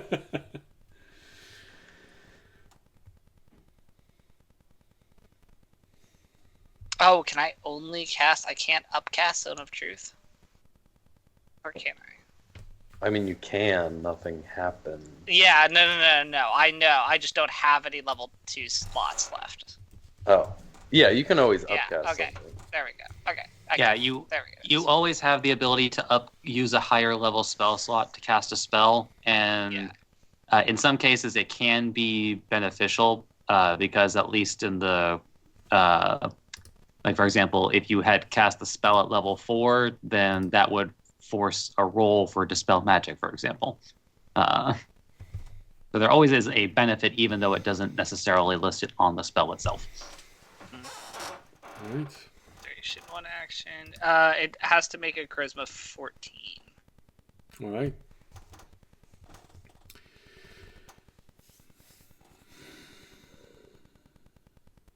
Saving throw. All right, and it's a point. It's It's a point of my choosing. Yeah, so you can literally place it so he's in it, but you and your friend aren't. Friend or not, which is what I. All right. So far his answer doesn't change. So he's just looking at you. Your priests have been around a lot also lately. They've been talking to a lot of the townsfolk. Yeah. Sorry, I should have made my question more specific. What specifically were you doing out in the fields tonight with your compatriots? We were just patrolling, make sure that everything is going fine. Everything is going fine. That's good.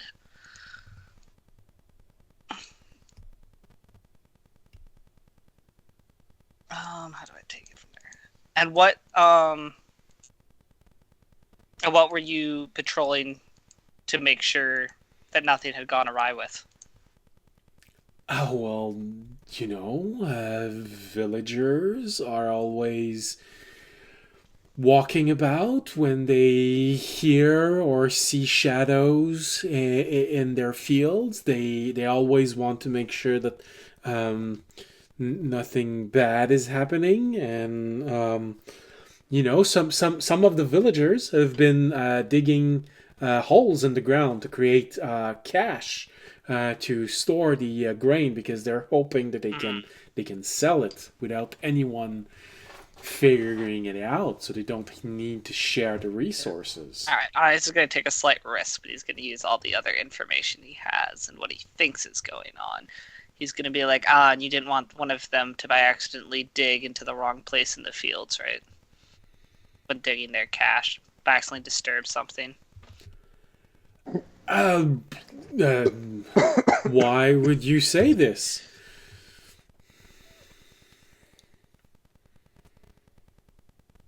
Why would I say? Well, isn't it obvious? He has a brief moment where he's looking at you, and he looks at your friend, and you see doubt in his mind, because he thinks there are things he told you that he doesn't remember. So, well, I don't know. I mean, there are always things to worry about. They could injure themselves. We wouldn't want unnecessary bloodshed, especially on a blessed area like this. Because he can say this, it is truthful. But okay, audience will give him, since he already thinks we've pulled everything from his mind. Audience will go a little bit into what they do already know, and I'll be like, no, you're avoiding the question. You know what we mean, the web with the the barriers buried underground. I assume you probably didn't want any of the villagers to disturb any of that. Uh,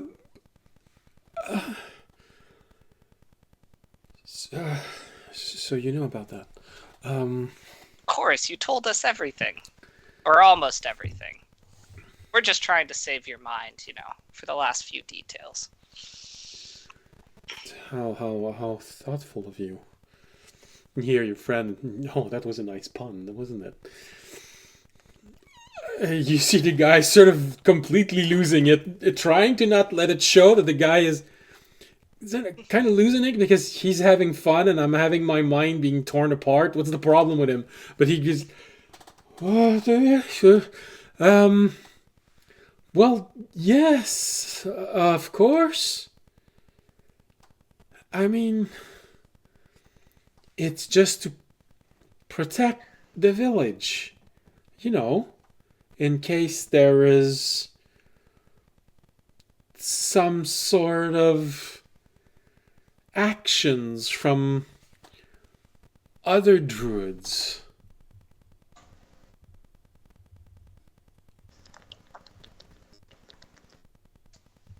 Yeah. Your friend looks at you and says, I mean, we can see that he's trying to avoid the direct answer. Maybe I should just give a little more push into his mind. Just Yeah. I mean, if he's not going to work with us, it was pretty funny when we had the last guy. Remember how he went into a complete stupor and then he was drooling and we would force the bad memories back into his head and watch him scream for hours. That would go with the deception roll, however. Go ahead. Yeah, sure. That's a nat 20. Damn.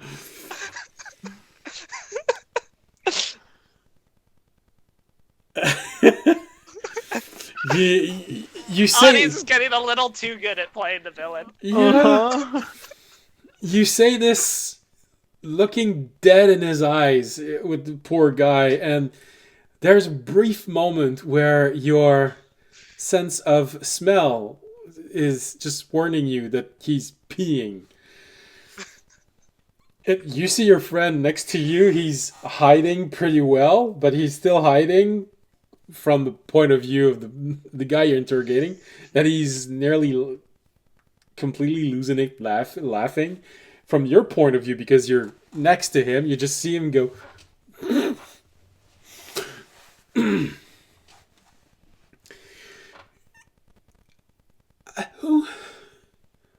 who did you? I mean, I can't. I really can't talk about what the others might have been doing. I well,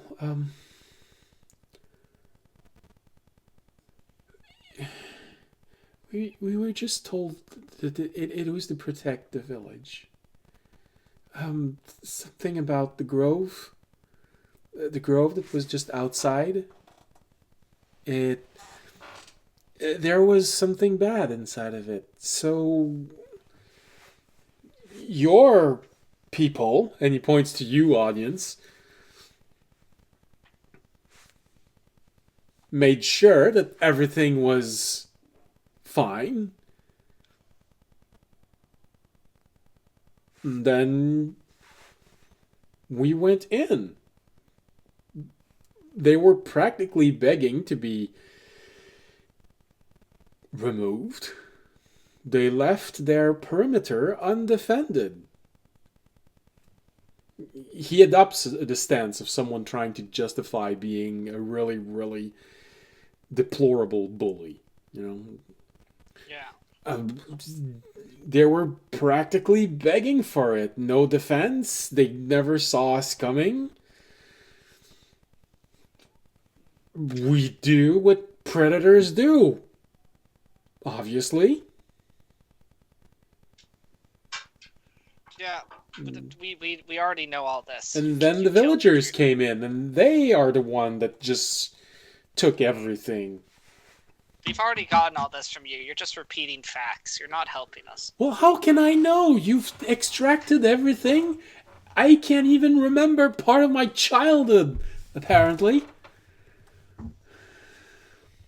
Then stop wasting our time trying to explain things I don't ask for. Just answer my questions. Well, if I can't It's so simple. if I can't remember what you already know, how can I give you information you don't already know? That's what I'm You saying. know? Just answer my questions, specific and to the point. I'm asking what we need to know.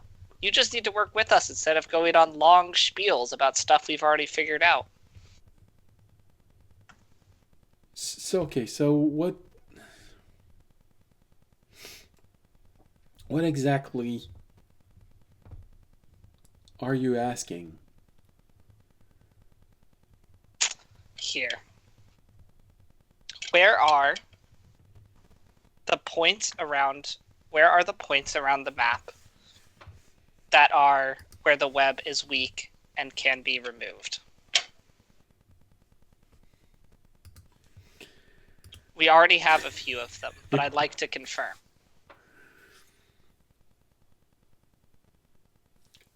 Well, it's a geometric shape. It's if you have several, then you can easily finish the figure. It's an octagon. Okay.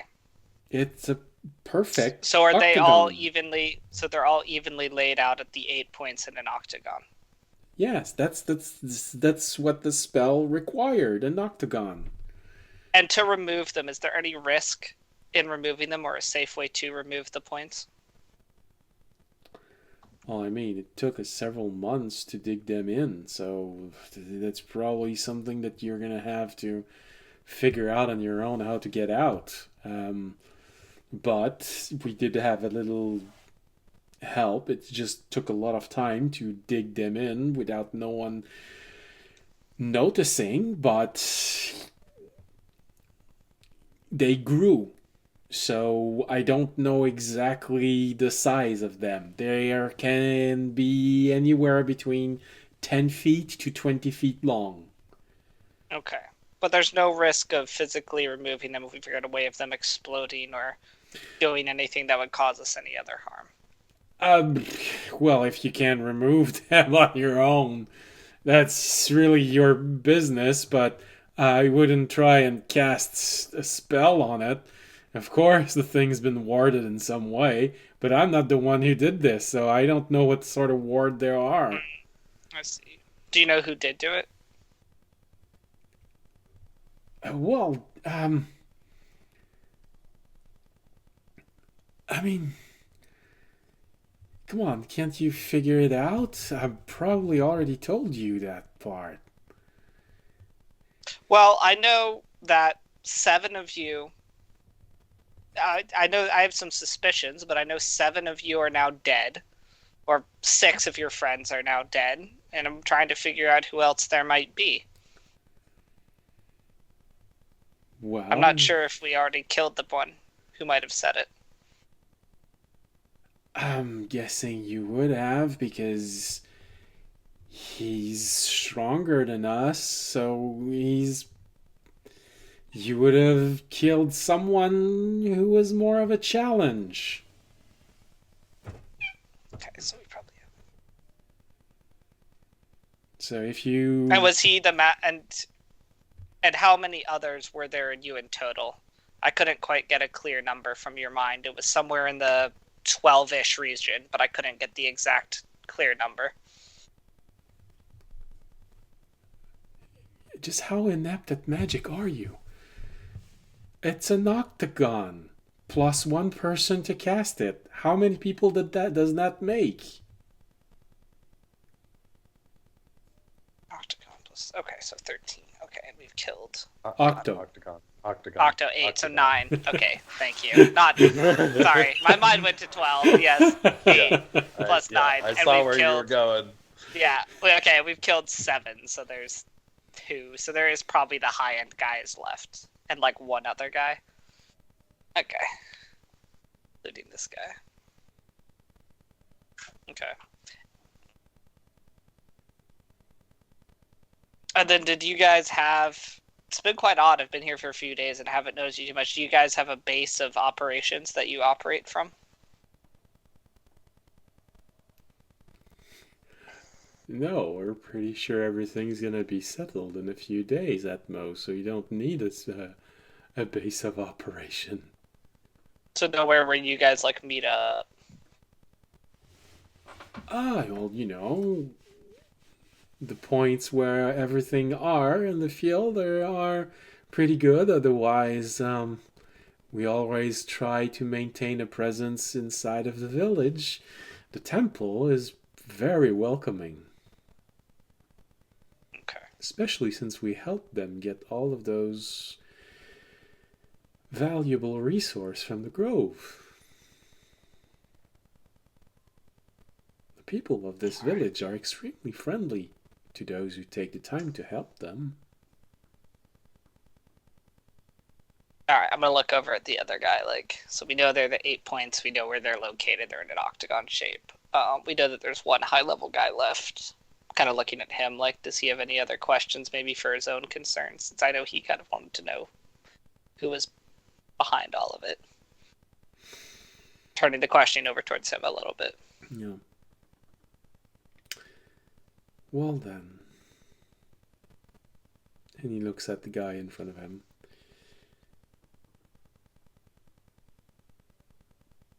I guess my friend has everything he needs. But I need something more. The guy just like, what don't you already know? Do you recognize the place you're in right now? The person looks around and has a brief moment of hesitation, and then you see his eyes goes really wide. Yes, you remember. Do you remember how brutal you were? Yes. You see the guy on the floor starting to look panicked. I need to know who started the whole thing. I know you might not even know it is that person, but I'm guessing you've seen him or her or it or whatever. I'm gonna have to have that information. And he takes his hand and slowly pushes it toward the forehead of the guy. And this is a moment where, audience, you're not sure if what you're seeing is an illusion or if it's actually happening, because he places his finger right between the eyes of the guy. And the guy is completely panicked. He's, I told you everything. I told you everything. I don't. Well, you know what they say about guilty conscience. And he starts pushing, and this is the part where you don't know if it's true or not, but you see his hand pushing in his skull, as if he could push through there as if his skull was an illusion, and his hand just go inside.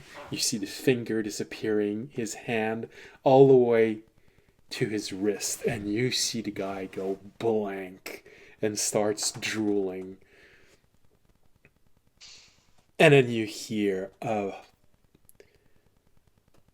blood-curdling scream coming from the guy. And he pulls his hand out of his head. Just go, huh. Well, that's the price of knowledge, I guess. Did he know anything? Was he too low down the chain?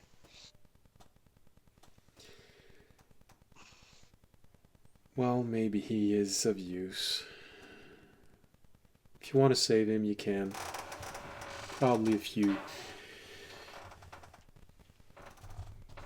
thoughts of your deity would bring him back to life. But right now, he's stuck in a nightmare. And he's going to be there for a few weeks. Unless you want to save him. I don't feel a deep need.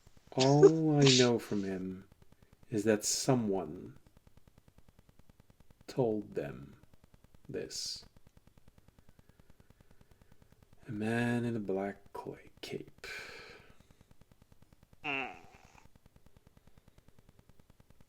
He didn't even see them.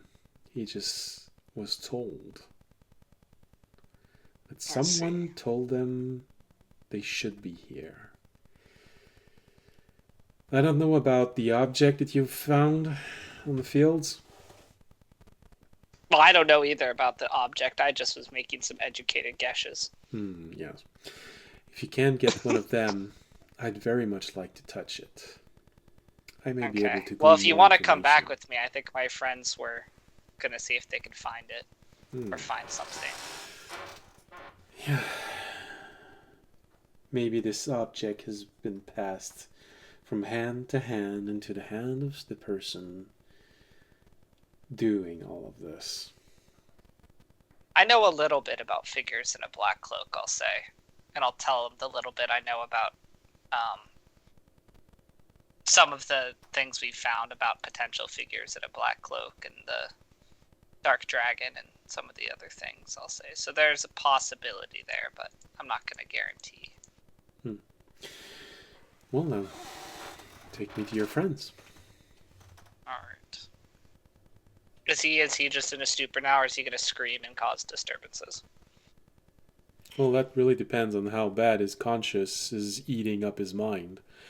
But I think he shouldn't be any problem, or people are going to start thinking this place is haunted. Yeah. You say you have no more need of him? No. Okay. Just... Audience is just gonna kill him then. Okay. I feel like at this point that's probably the best thing for him. Oh yeah, he sort of created a nightmarish loop. And he just is letting him relive that. Yeah, audience's conscious is like, this guy was bad, but it's fine. I'm gonna kill him instead of leaving him in a nightmare. All right. I did promise, I'll kind of laugh after I kill him. I say, I did promise that if he gave us some information, we wouldn't leave him in a stupor. So, well, now I can feel like I kept my promise. That's a good point. Audience is in his dark phase. I didn't do it to the guy. This guy did it. Uh-huh. I was just standing there assisting. All right, let's go to my friends.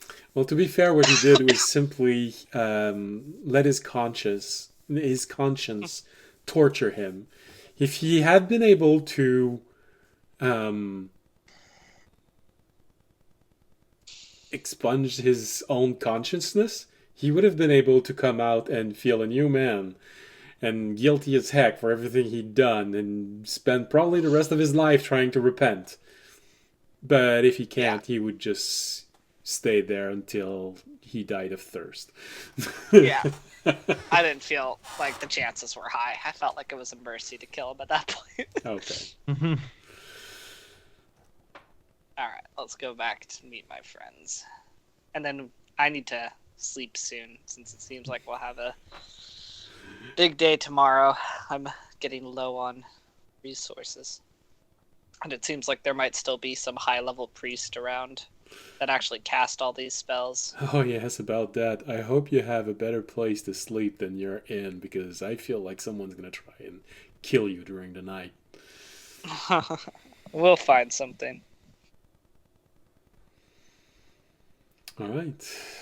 And the camera moves away from audience and his new friend walking out of the hut, and it turns around and it starts focusing back on the group. And Toby, don't forget Toby. And Toby, looks kind of like even more stupid at this point. He's watching us like torture this guy, put him in a nightmare, and then audience just murder him or kill him. So yeah, And Tobiashi being even more traumatized. You know, there were the gophers, but that's more than a gopher. Something tells me we're the bad guys. No, I think this guy was definitely the bad guy. He was a bad guy. No, essentially, it's the kind of spell that would, the worse you get, the more the psychic damage you'd get. So his evil deeds were heating him up from the inside. You can't get more good than this because, well, on a technical level, because if you were good, you'd be fine, but you're not, so you're slowly dying. So if you keep dying, I know you're not converting, so bye. Alright, so the camera goes back to you, Jorg, as you're thinking about how to be able to find those things. Now, I'm going to ask you a simple question. Have you figured it out? Do you want more time? Because we can go on the break. I have not figured it out. We should probably go on the break. So you want 15 more minutes. Okay. Yeah, not that 15 more minutes is gonna get me anywhere. Who knows? I mean, we know now where the other points are from audience once he gets back, because we just have to make an octagon from the place we found. Mm-hmm. Well, you need at least 2 points to be able to figure out where the others are. Yeah. All right. So let's go on the break. More sounds. Okay, it started. Go. All right. See you in 15 minutes. Bye. Bye.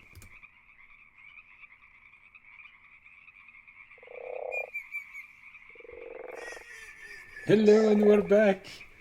Can you imagine that? We're back within 15 minutes, like I promised. I know it doesn't happen all that often. And everyone's here. No one, which is also rare. What? So you're calling the picture of Tobiashi him. Okay. Well, everyone who was there when we went on. Okay. Everybody important. So now we know that Jorg and Remy have a problem, and audience and Tobiashi have a problem. Oh, Because I like Toby. Toby's fine. Yeah, but you can't make the difference between him and his picture. No, I don't know why. I'm just imagining audience carrying a picture of Tobiashi and just like, "Hey, Toby, what do you say about this?" Yeah, I know you'd agree. Putting the picture back in his face. Alright. Well, do you guys want to do anything else before me and the other dude get back, or do you want to skip to me and the other dude get back? Well, here's the thing. Would you be the type to wait for audience to come back before going to try and find the other points, or would you just go and start trying to find things? Because if you're gonna wait audience, then yeah, of course you. Actually, I don't know what audience is doing. Audience would contact you because he said you keep you guys updated on the orb. So I would actually contact you. Okay. Anyway. So we have a little. Okay. That's where I was going, because it's gonna be hard finding them. Yeah. All right. Audience would just contact them because Right. he would want to keep them updated anyway. So It was on his... Jorg, what did you do to find? Yes. What did you do to find the other points? Well, I know there's some way of me doing it. There's gotta be a better way, but I don't know If it how. helps, So audience I can just... told you, you now have the information that there are 8 points, because audience would have told you all the information you figured out. Okay, so you call me. Yeah, I call you guys and I update you what we found from the the guy, so you know everything I do. You know that there's still one powerful priest left. You're going to know, because I think they Yeah. still have a little okay. bit of time before they catch up If to this you. is before the call, then yes. Oh, if it's before the call, I just have to wing it. Yeah. So all you know right now is that there were 3 places where you fought. The hunter cult was at each 3 of these places. You've left 2 body in one place, 3 body in another place, and right now where you are, there's 1 body. No, that's not true. Tobiyashi put that body inside of his body bag. So there's no one where you are right now. There's nobody where we are now.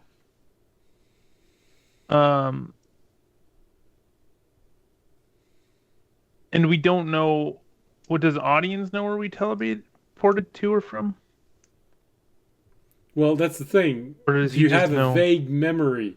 You have Terry's mental picture, but that's not precise because he was dodging bolts of energies.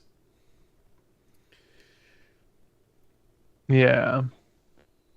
And you'd actually have to get there on foot, as the other time you simply teleported there using Terry's reference. So Terry could easily figure this out as he was teleporting, but you right now, from looking at things from the ground, it's not going to be precise. It's going to be in the general area of. You're trying to find there's some bodies. easy way of finding them. Very easy. Then again, Magnets. I thought about every way you could possibly find this throughout the entire week. I found several very easy way to do it. Man, you're just making him feel better about himself. I mean, finding the bodies seems easy enough, but How? well, actually, no, I can't turn into anything. I was gonna say bird of prey, but I used both my things, turning into a badger and then a bigger badger. You regained them on a short rest, if I'm not mistaken. Yeah, so we could short rest, and then I could turn into a Owl. falcon and look for them. Night. It's night, vision, probably man. an owl. Oh, it's Owl. night. Owl. Owl. Yeah. That's why I said owl. Uh-huh. Yeah, I thought it was daytime for some reason. Well, you have time to short rest until audience gets there. So Yeah, I'll short rest to get my thing back, and then I can go owl around. Sensory effect. Think with your specialization in mind. Any harmless sensory effect? Alright, so Jorg decides to take a short rest. Yeah, well, we all think about it. you also could have had Frel find the bodies. Yeah, I can send Frel out to look, and then if he doesn't come back, I'll do that. I'll send Frel out to look during the short rest, and then if he finds them, Okay, that's a very good idea. But there is one even better, and you already have half of the answer right now because you mentioned Frel. Frel. Oh God, what does he? Does he do something special? I don't know his specializations. That's all you. Yeah. Let me see. Well, it's just because been a while. why do you want?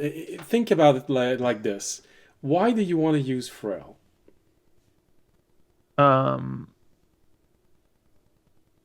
To smell, I could use. Okay, because you want to use his But- sense of smell. Yeah. Now think. Frel is we have a picture of a Frel right behind your head. Frel's specialization is swimming. Isn't there a type of dogs that would be so much better at this? A bloodhound? Interesting. You just had a short rest. Yeah, so I could be a bloodhound and do it. A bloodhound can find the scent of a person even after 7 days, even though it rained. Yeah. You have the scent of the blood, of the magic, of the people who buried this thing, who have been going all around town for the past 7 days. There's a reason why I kept insisting on 7 days. Yeah, I can turn into a bloodhound and we can sniff out these things. Yay! We got there. See? I told you could do it. You just need more confidence. Because you actually had all of the answers. I simply pushed you in the right direction. But you answered the questions yourself. Confidence. You're a level 11 druid. You need confidence. Right. Yeah, I just don't know how far they are. But then, like, as a bird, they're specialized in seeing movement, so it wouldn't do me We very know they're good at to the find edge dead of bodies. town. Yeah. We know they're at the edge of town. The town isn't that big. It's big, but it's not like... No, It wants to be big. Yeah. It's a finite... It is a finite town. It's not a city. The bloodhound Okay, can track a person for 7 days. Even though they went into streams, it rained, they tried to shove coffee down their pants in case it masked their scent. A bloodhound can figure that out. They've been walking around town for 7 days. So in a bloodhound, you can probably follow them step by step throughout the 7 last days. All you need is a scent. Oh, look. You're Also, to be standing fair- where someone was pummeled to death, and there's still blood on the floor. Also, since we've killed everyone else, we could probably pick out the set and figure out where the last high priest is through that way, because I'm sure he was one of the people walking around. So we could also use that to figure out where he is. The high priest guy who's still alive. All right. I'm a bloodhound. I keep stepping on my ears. So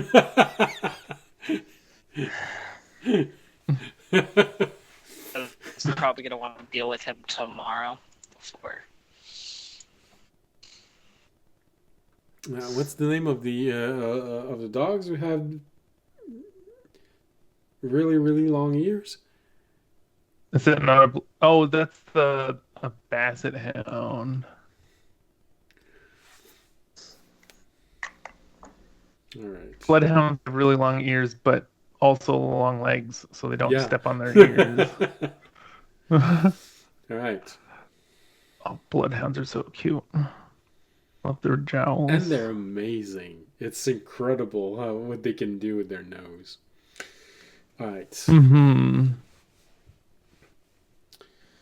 They can get a little confused when you get into town because of all of the smell of the trash and things like this, and everyone walking by, and so they can get distracted. But with enough training, they can filter that out and even find someone, an escaped prisoner, a full week after he's left, even though he went into forests, streams, towns.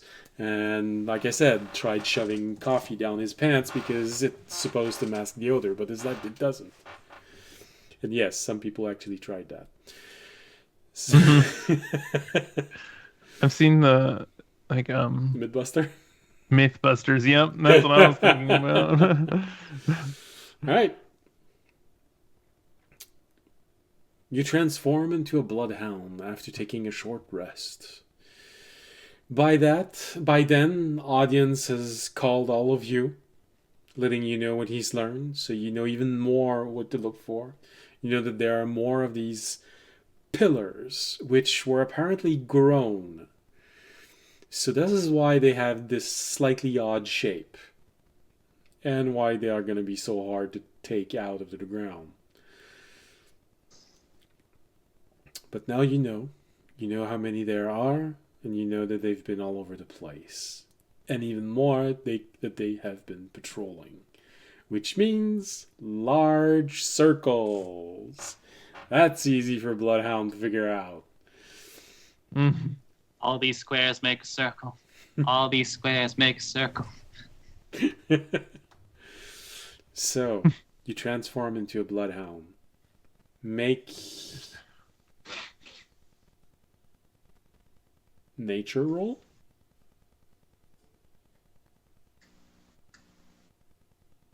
Ooh, I will 19. use enhance ability. Ooh, what's that give me? Advantage. Advantage. Still a 19. Okay. I'm helping. Mm-hmm. Still pretty good. It takes a little while because one thing you realize very quickly, they've been going around in circle and around and around and around and around and moving about and going back into town.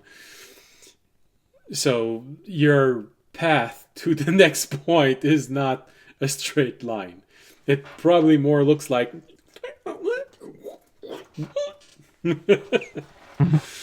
but you eventually get there, and it takes long enough that audience and his friend find you all in the field. As no, for some reason, now your group has a bloodhound, and they lost Jorg. That's okay. Yeah. Remy's fine with it. And nothing okay, of value was lost. So what did we find? Or actually, I assume you guys told us on the call. Probably. I'll be like, so yeah. I'll be like, so where's the big where's holes the in the object? ground. Big pole. I'll turn to the friend. I'm like, so you wanted to touch the pole? It's a binding Binding rod. Kind of. binding rod. Okay. Also, be aware it may have wards on it because of the. I told you because of the high level priest. So we should try and find him first before. Did I Well, see any wards on it? No, you saw engravings, but nothing that would allow you to specifically figure out if there were protective wards or I believe what they were. identify, at least if it's a spell. You identified the object. Yeah. Would I have to cast it again to find any spells cast on the object? Wards, I'd say wards are a bit different. Hey, we have someone new in the chat. Yeah. Wards are a bit different because they're cast on top of the object. You learn whether any spells are affecting the item and what they are. Okay. Okay, yeah, no, okay, I didn't remember that. It's a detail that comes back into your mind when audience says, could we move it? Sort of had that moment of, oh yeah, that's right. They'd probably blow up if we tried to move them. Cool. So my instincts were correct. Or at least shock the person really, really badly. All right. Good to know. Yeah. Yeah, they're if we try and move them, they're going to blow up. Rich Rooster Rom, I say the dog. Sure, Actually, buddy. let's just give Jorg the ability to speak, but only as a dog, and he must speak in Scooby-Doo speak.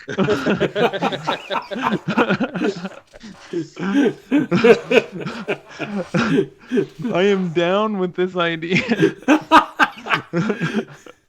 Well, okay. I guess you know what your Like homework maybe that could be is. his next object unlock. Every time you turn into a dog.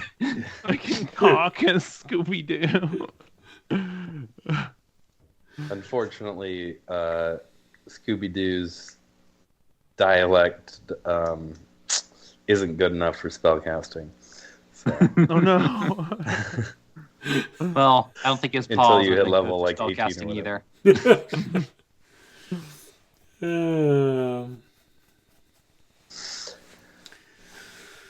Okay.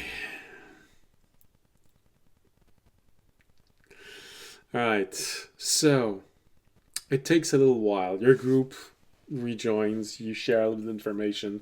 Fisher remembers that he forgot to tell everyone that if you try and move them, something bad's gonna happen. It takes a little while. You go around, but eventually, Jorg, you can find where one of the fight took place. And here's the thing. When you arrive, it's the place where there were 3 priests waiting for you. There are none. The bodies aren't there. And your senses, Jorg, allows you to know that at least one of them left by his own means. guys, So we they forgot to have- double tap. No, so they have a guy who can cast base resurrection, would be my larger guess. He did Also a say a possibility. high level priest. They can usually cast resurrection spells. Yeah, but Revivify needs all their organs to be intact. So if you squish their skull, it doesn't work. Well, that's true. Although that also means they would have had to get there either pretty quickly to use Revivify, or they've been reincarnated, which has a longer window. Does have a longer window. Let's see if there's I any mean, we new were smell. in and out pretty quick. Is there a new smell here of not those 3 priests that we don't recognize? Also, looking at the Bloodhound. Oh yeah, a new scent. Is there- I thought you said A new- smell, and I was like, Yeah, a what? new scent Or of spell. a different person. I thought you said sound, and I was just not.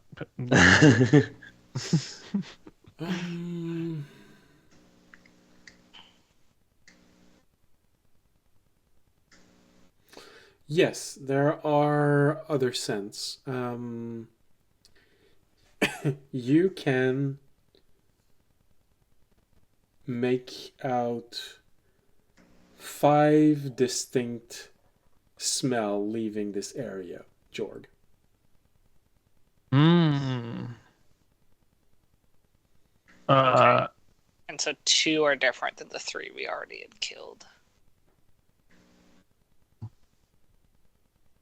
The blood on the ground, Jorg, tells you that the scent of the blood on the floor tells you that some of them died, but some of them died and got back up and left. Okay. Weird. How rude of them to not stay dead. I know.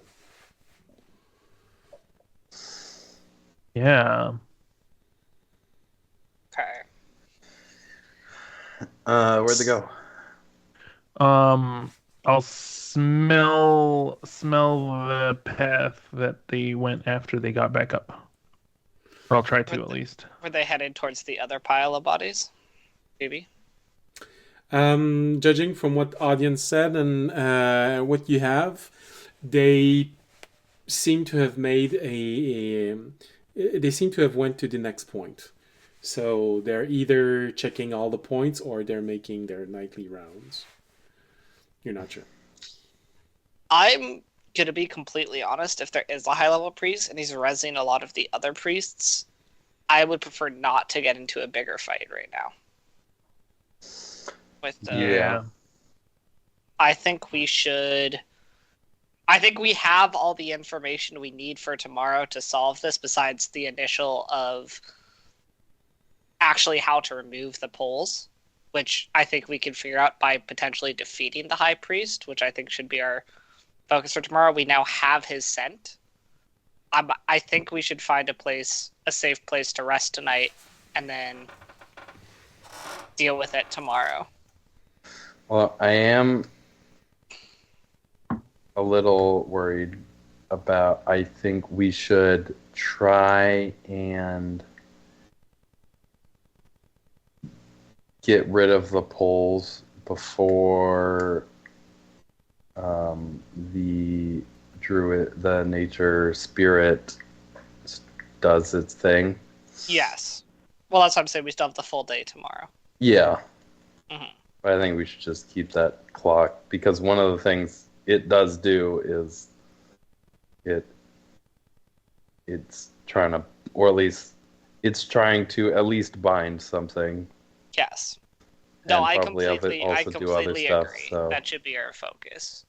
it might be. Mm-hmm.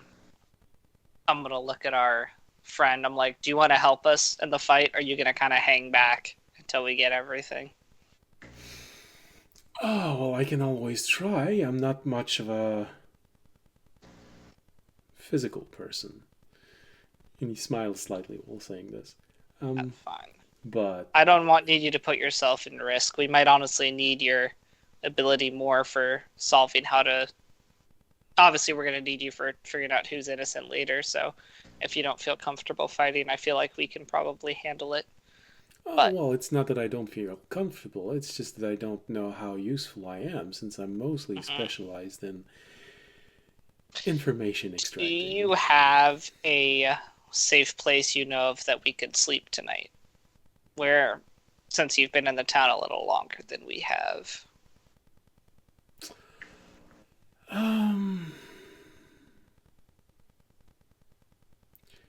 Well,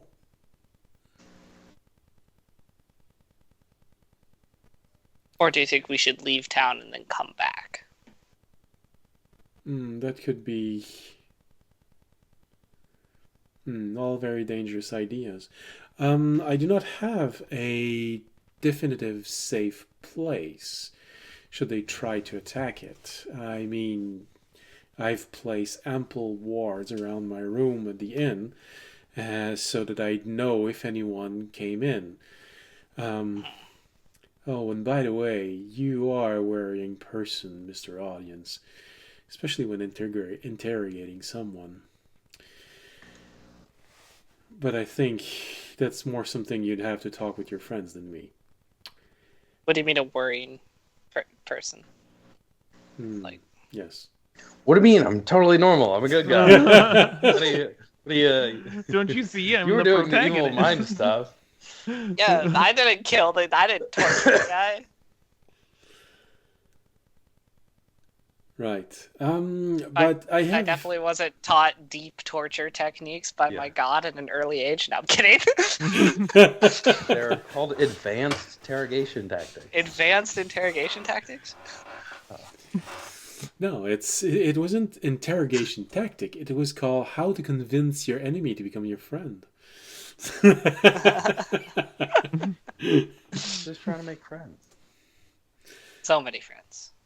So yeah, he says, well, I have ample wards around my room, so I'd know if anyone decided to come in, or at least come close to even the inn. But I don't have a secure location. I can go at least 3 days without sleep, but I'd prefer to have a good rest. I mean, we can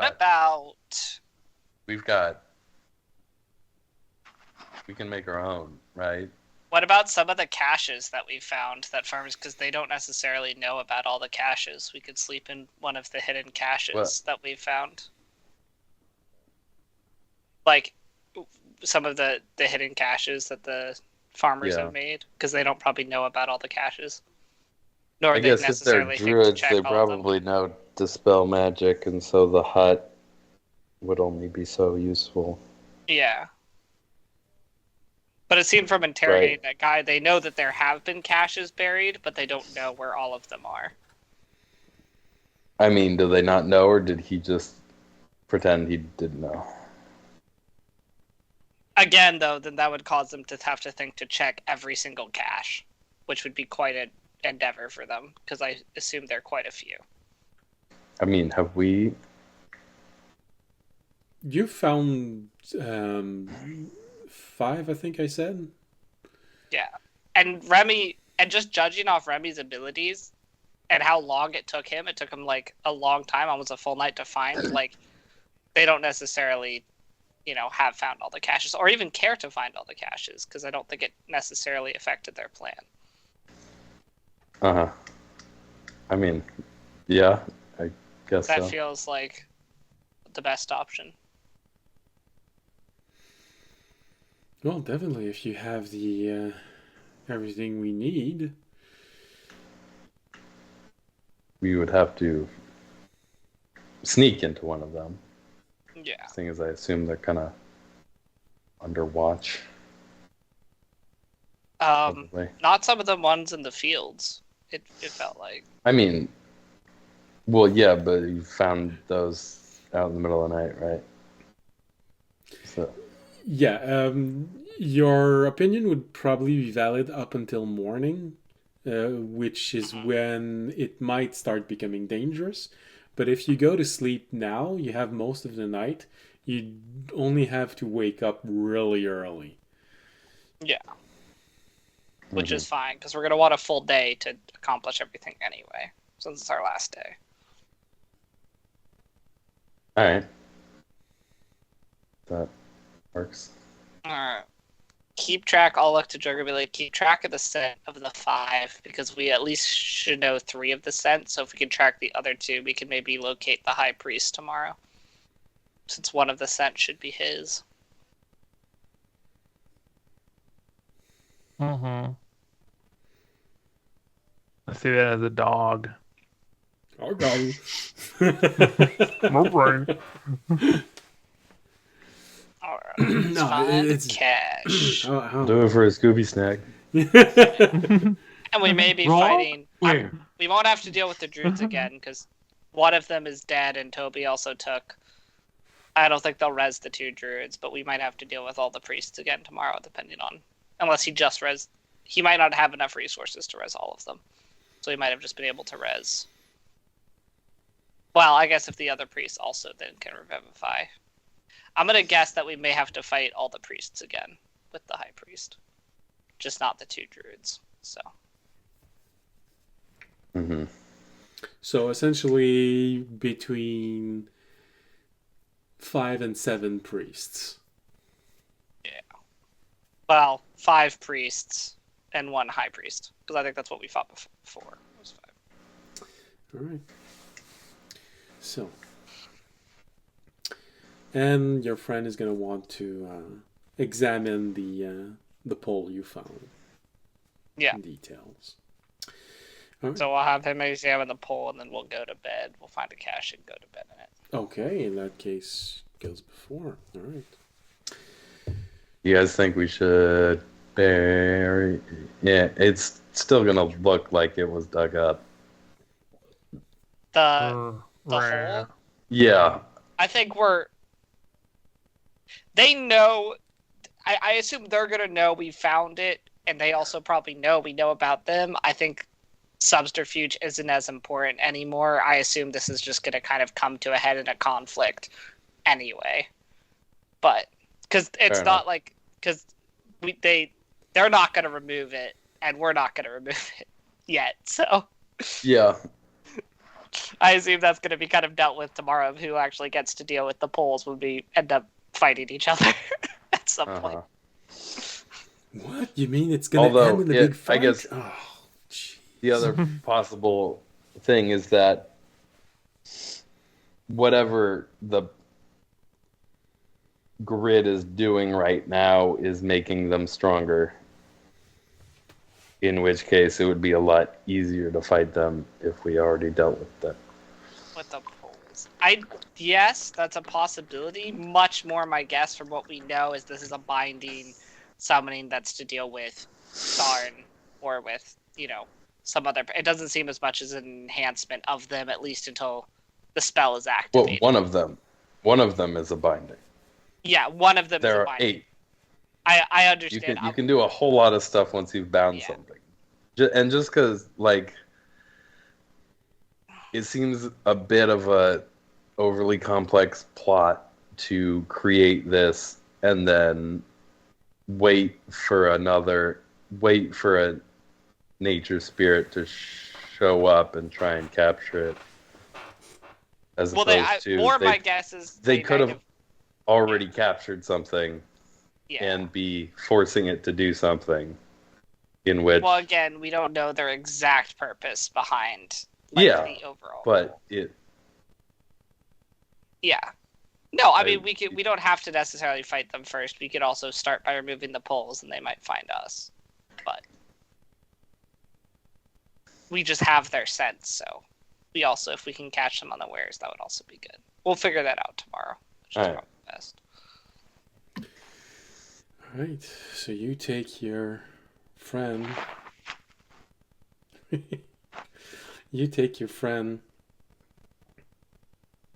To go see that the pole goes down the hole.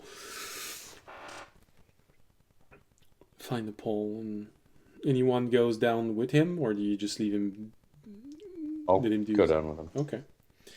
So you go down with him. Give him the rundown of what I found out already. All right. He looks at the pole for a few moments. He looks at the different markings on it. He confirms what your identify saw. Definitely, this is protected.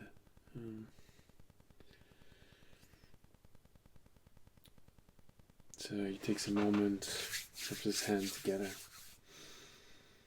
concentrate for a little brief moment, and then he touches the rod. And he stays immobile like this for a good while. To the point of, there's a brief moment where you're starting to wonder if he's, I don't know, been transformed into stone, or a spell suddenly unleashed and he's the victim of a hold spell. But no, nothing happened. He's just there, concentrating on the pole, one hand touching it. Then after a good 10-20 minutes, he takes his hand away, takes a deep breath. Now this is concerning.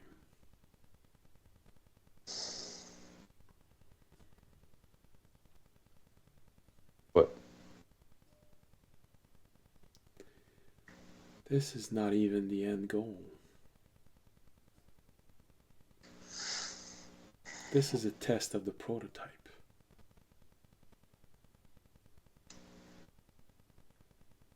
Wonderful. Excellent. How do you figure that? I dove into the object. I read its history. Everyone who's been in contact with it. Everything that was used to make it. The persons who touched all of these things. There's someone behind all of this. That's a neat trick.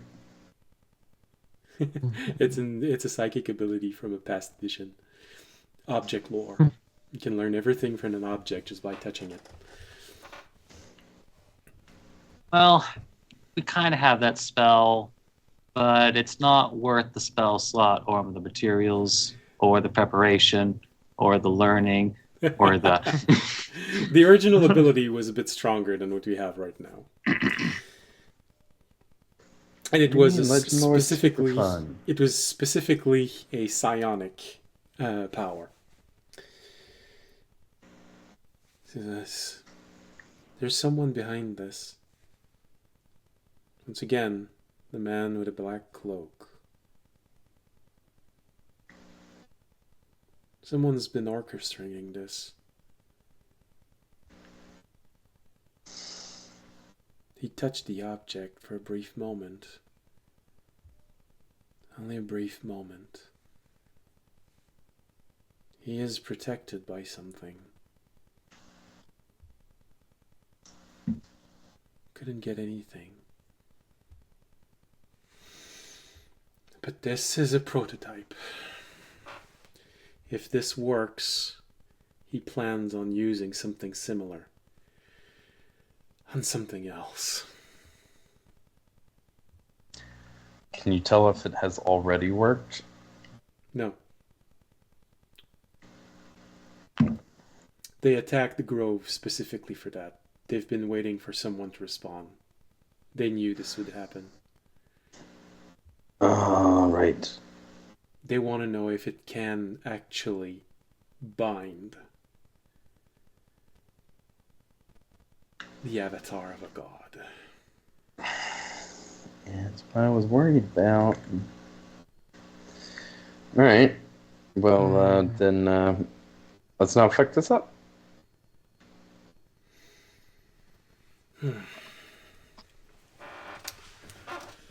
Do you... your training seems to be more in the psychic stuff versus the pure arcane. Do you know of any way, if this is a prototype, it might be a good idea to sabotage it in a way that makes it not work or look like it doesn't work, as opposed to fully stopping it? Well, it is part of a binding circle. If you create a breach inside the circle, there's going to be a place for whatever creature you're trying to bind to try and escape. So you only have to attack one. You only have to take out one. You don't even have to prevent it from activating. You just have to make sure that it can't hold. Alright. Simply weakening it would be enough. But that is only thinking about your goal. Their goal is to know if it's possible. Yeah, and I don't know what they want to use that for. But I captured in a few of your minds a very interesting little riddle you've been given. 3 trophies it will seek. 1. oh shit. when you Thanks for the heads up. say this, he stops. I think this is their first attempt, Yeah, or at least that tracks. the first prototype made to create their first attempt. Alright.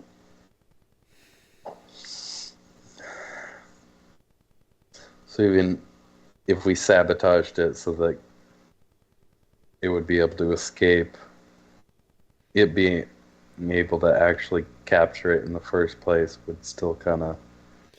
Well, it really mean depends on the level of thing. success you want to have. If you want to have complete success, you have to make sure that the trap triggers but fails, giving them the false impression that their trap doesn't work.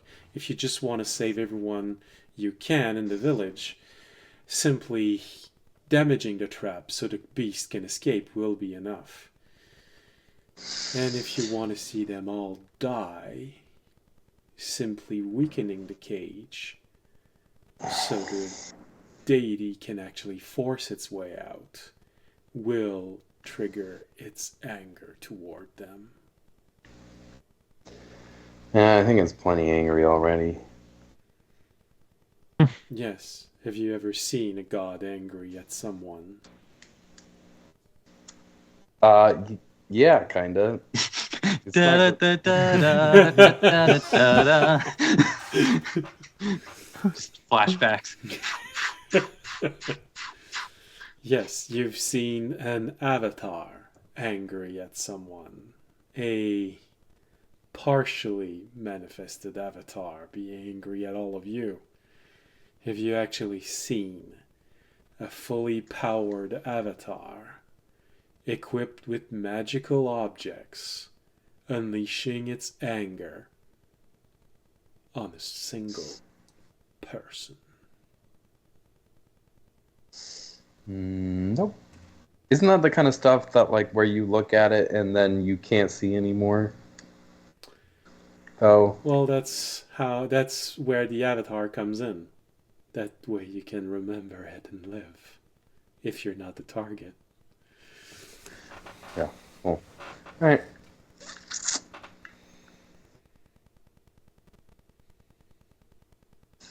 Thanks for the heads up. Definitely keep that in mind.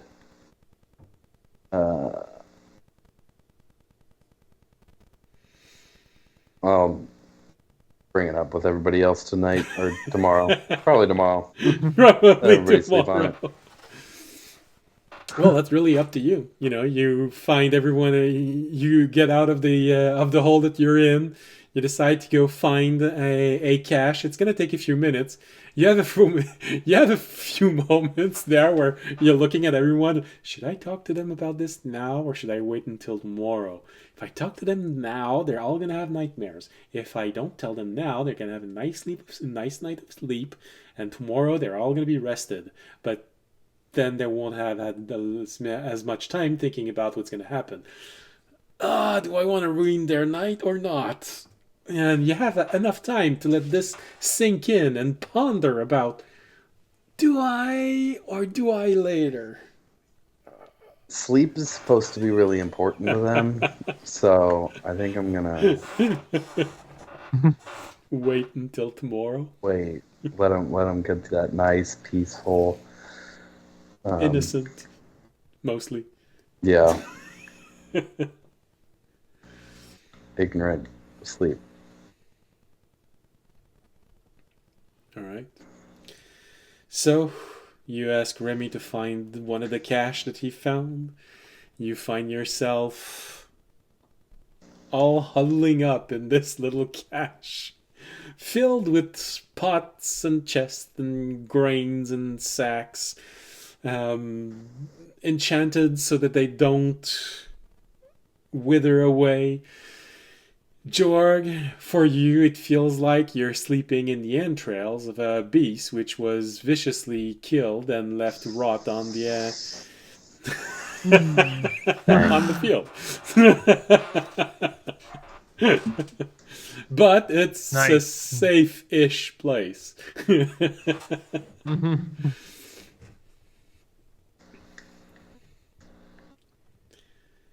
Yeah. We're all obviously very mindful of that. Well, yeah. Jorg's fine. Yeah, don't worry, he's twitching. It's normal for him. He's just muttering in his sleep about what he'll Like, do. How do you find out? I specifically not telling them so that they could get a good night's sleep. He's not. All right. So, you all go there. Fisher, I imagine that you plop yourself in front of the passageway leading to this little cache. You sit toward Yep. the exit and you go into your sentry rest throughout the night.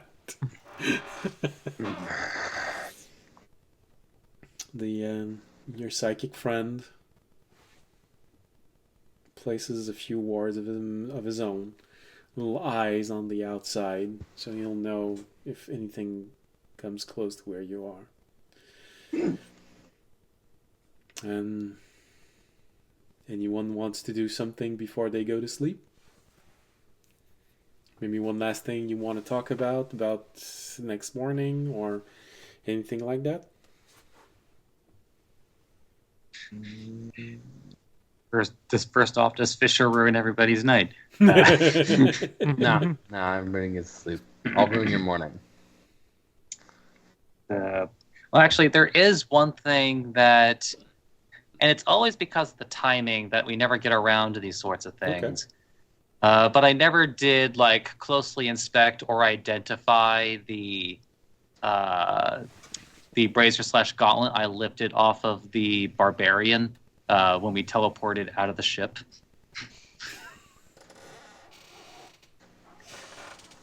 Oh, jeez, that's been a while. Okay. Well, yes, because it's almost like every time something like that happens, it's like it's always like late at night. It's like, or we're like in the middle of a thing. Like, there's no time to ritual cast identify for this. Okay,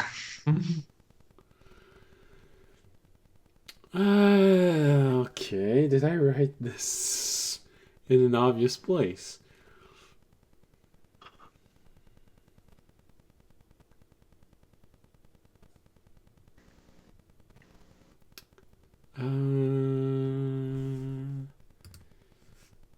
Monastery help.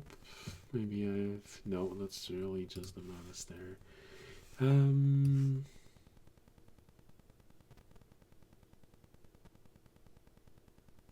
So...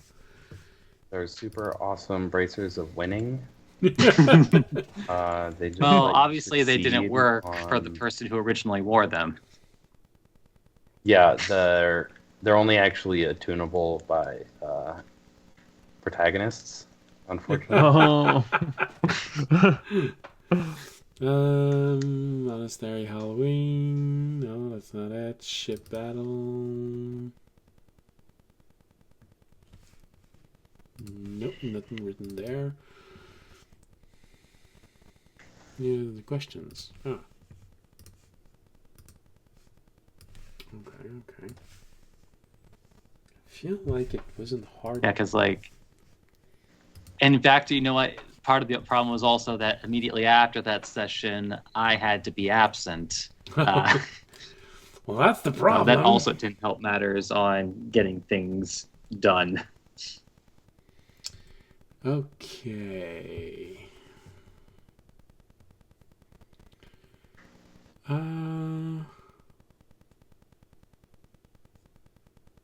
I can't find the information.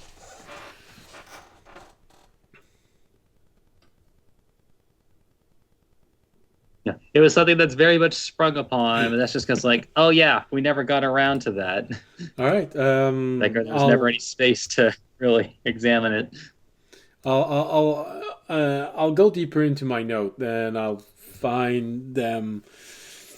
Tell you tomorrow because tell you well tomorrow for your character, but next week for you. Sure, I wrote it down.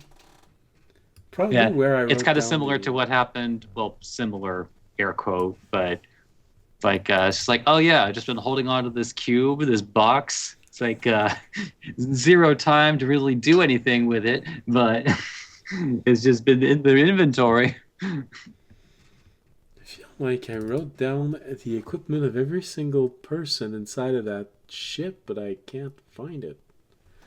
Audience smacking it won't help us figure out what it is.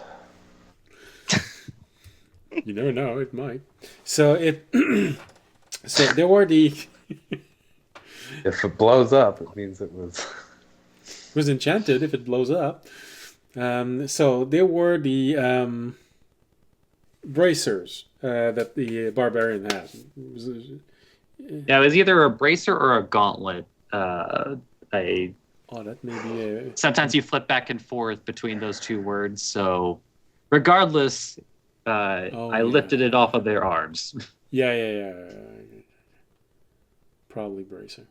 Okay. I'm gonna check again in my note. I'm pretty sure I wrote it down somewhere. But yeah, I probably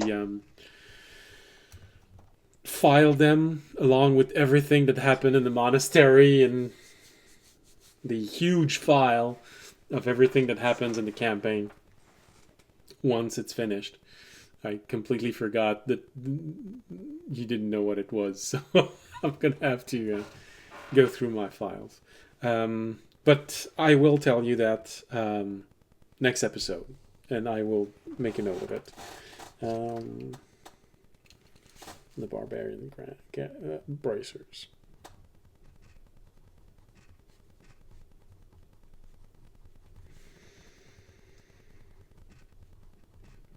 From the ship.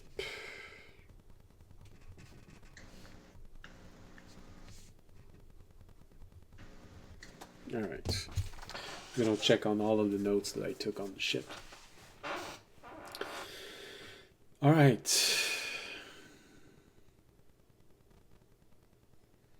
So with that, Remy will have a delayed reaction to what he finds. He identifies, but in the morning he's going to go,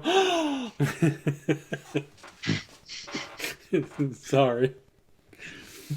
Actually, it was a very special identify. Like, it told him exactly what everything was. The problem is that it was encrypted. It took time. So he had to manually change every letter using a cipher. And he had to discover the cipher too. Yeah. And it's just like really annoying. It's... Yeah, sorry, you don't actually get your long rest. Well, I didn't want to say anything, but but that's okay. He doesn't need a long rest. He's completely full of HP because he let Jorg take the brunt of the explosion. So, all right. So you all decide to go to sleep, and there is a little moment where you're all a bit worried because you know that if you're found during the night, you're kind also in a place where you don't have any exits. The only exit you have is to teleport out using the orb, and now that you know that you're right next to a huge spider web filled with energy that's just brimming and pulsing through 8 huge rod. Yes, I know, Remy, what I'm saying. There might be a little bit of difficulty teleporting out. Not red, but, sort of a... Dark orange. No. I'd more say, like a... Oh, I don't know. What's that? Lime? No, it's... in French, it's verdâtre. It's sort of a green... Puce? A sickly green. That's... P-U-C-E, puce. Pus? No, P-U-C-E. Okay. Is that a color? Yeah. It is a color. Yes, it is. Huh. Okay. Okay. Come on, Andre, you don't know all your... No, I did not know puce. I feel like I'm not alone in that. Oh, geez. Okay. I Technically, feel like that's not on me. puce is like a pink color. Yeah, but that's everybody what thinks I'm... It's a green. Okay, hold on. We have internet. Why am I searching this word? I was also just kind of throwing off random. Colors. Okay. Then what's... What about a pear? How do we feel about a pear? Or a chartreuse yellow? So what is it called in English? How about 85945C? There you go. I'm actually a big real fan of specific with #9ACD32. English. That's the code It's the for same. yellow. It's the same word in English. Verdâtre. Hexadecimal. Whatever. Huh. You got a hex DFFF00? My god. Oh, geez. Okay. So I know Viridian, but that's probably not. Yeah, I'm on the road to Viridian City, you, got a badge and the power to play. you gotta love the English dictionary. Here we have a word, verdâtre, which is a specific color. And it says translation of the adjective, so something that is of the color. It's greenish. There we go. You gotta love. Honestly, I'm kind of picturing a chartreuse right now. Or hashtag DFFF00. So imagine a green with a little bit of yellow in it. Yeah, that's chartreuse. All right. So Although there's chartreuse yellow and chartreuse green. Why did I think a chartreuse was like red? now I want Why to know did what you I that didn't know color what is. chartreuse was. How is it? How is that spelled? Chartreuse? Yeah. How you would spell it in French? It's French. CHARTREUSE. You see.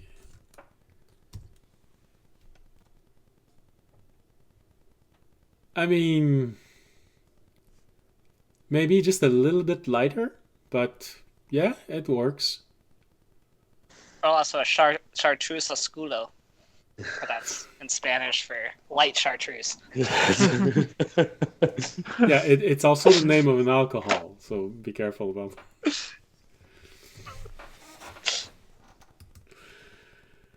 that. Good heavens. All right. Alright, so we're going to bed. Yes, you're going to bed. Slightly worried about everything that might happen in the morning and if you have to evacuate. So, one thing that I wanted to bring up. I could make the invasion at least a little more difficult if they tried to get through. How big is the opening again? Well, enough for a person carrying a barrel to go down and in. So roughly the size of a very large person. Is the room able to accommodate a Leomund's tiny hut? Basically, if Radia places himself just right, it's like he could maybe put the Leomund's tiny hut, the edge of it near the entrance, so that they can't just spill in the middle of the night. 10 feet by 10 feet. Huh, that would be tight, but maybe. Hold on. Let's see how fortune favors you. Because honestly, it could. It might. Let's see.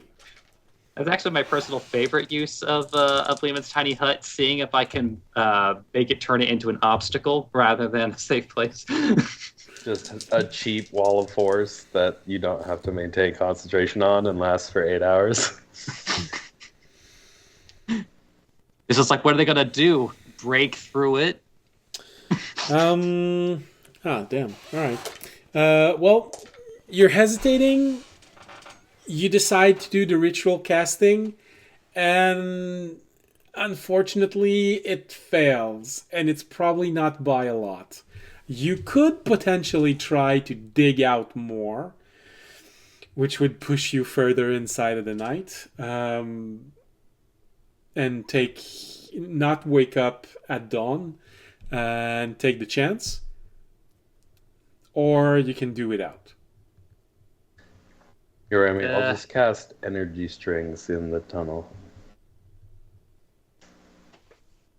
I suppose that would also work too. Okay. It's like Rami wouldn't want to delay the very now limited amount of time they have the next day to not only resolve the issue of the high priest, but then also shuffle out the innocents before the whole village is destroyed.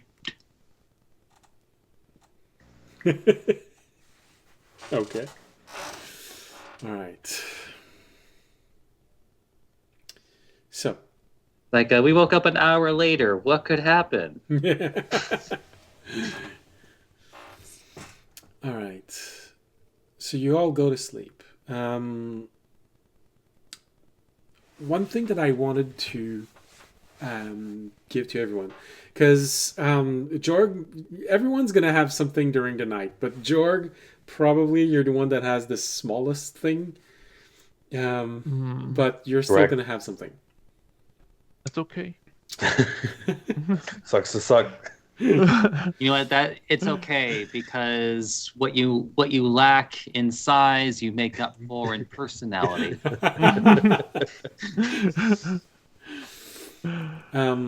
So to start, the first thing probably doesn't hit Jorg and audience all that much, and Tobiyashi also. But you know, he's sleeping in the corner. It probably hits Fisher and Remy more. It's what you saw when you looked into the mind of Terry. You'd never actually seen through his eyes. The world is very different. For you, Fisher, looking at this is an insight into your son's existence, which that's why I figured that for Fisher it might have an impact, because it's something you never would have had. It's something you'd never imagined. That's how he saw the world and what the world was for him. And it would also hit Remy a little bit, because now you also know there's something else you have in common with Terry. You both see the world in very different ways. For you, Remy, one thing that was hard with this vision was that you saw things your mind tried to make sense of what it was seeing, but you have a very distinct way that your mind do this. It essentially just plasters things as if it was doing a collage of to make a representation of everything that is. But when you think about it more, it dawns on you, Remy. Oh wow, that's not actually how Terry saw anything. Your mind was interpreting what he saw and placed image on it. Which means everything you saw did not look like this. Well, for you it was more artistic because the inn looked really weird from his point of view. It was the same shape as an inn that you've seen somewhere else. You know, the granary. You've seen the granary of this village. You've never seen the top of it, but I mean, you know it wasn't pink. But it's a granary that you've seen somewhere else in your life, and everything you saw was just this huge scrapbook page of this representation of the village, meaning that nothing you saw inside of his mind was actually an image. What you saw was the raw information he receives. And there are no visual clue for him. Terry does not have eyes. He can't see. So your mind filled in the blanks. Terry does not see colors. He does not see shapes. He doesn't even know what the darkness is. For him, nothing of this exists. He is aware of their existence. It's all intuition, and for you, Fisher, as well, you've sort of figured this out, because for you, it didn't look like what a 5-year-old would make by cutting things out of a catalog to create a village for his imagination. You actually saw, as best as your mind could create, what he was seeing. And you were seeing these shapes, but some of them were simply these swirls that had no colors, and these impressions. And you realize that this wire mesh that you saw everywhere that sort of made the outline of buildings. It's your mind interpreting the raw information you were getting. Your son does not know what a sphere is. He perceives it. But he has no clue what it actually is. He knows the place that it takes in the environment. He knows of its existence. But that's it. He did not actually see a web. He was just aware of the energy. And he knew exactly how close or how far that energy was. That's his life. That's how everything is for him. He has never seen anything, but he knows all of this.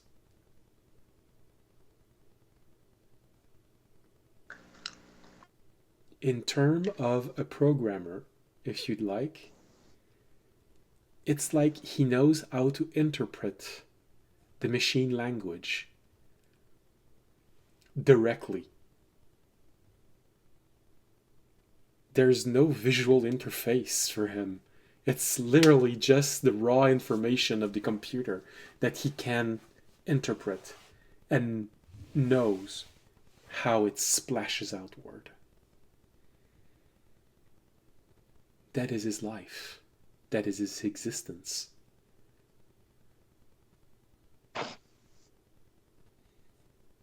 A point of view so alien that your mind could not even show it to you as it is.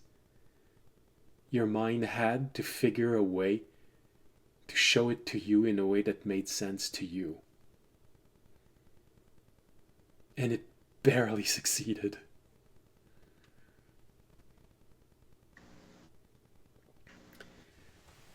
Like I said, for you, Remy, it also probably hits you just a little different because it's that realization that everything you saw was this montage of all different pictures coming from your mind, directly telling you that Terry doesn't know what this is.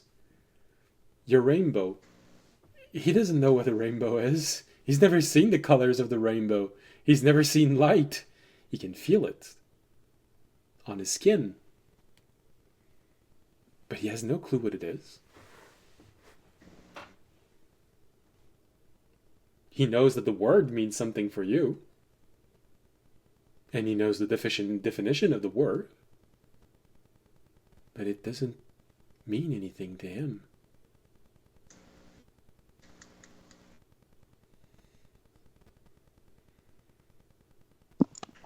A creature even more alien than you toward the world.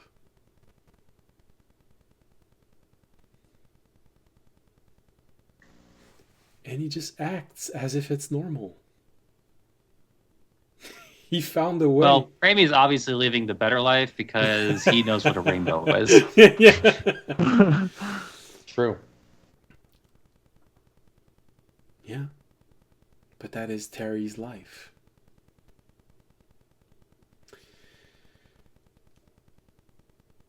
Audience. Man, you've been naughty during the day. So, so you're... Daddy's angry. Yeah. Well, not exactly. So, audience. Or I guess Daddy's happy. Yeah, in sort of a way. But this is where it gets weird for you. Yeah, you've done a lot of things. And you're aware that some of the things you did were maybe a bit borderline. It would be normal for your god to just check in. See how you're doing. Feels like you were a bit shaken. But you're not visited by your god during the night. Your dream takes you in the middle of a city. You'd say probably Ottenel, judging from the colors and things like this. You're walking down a path.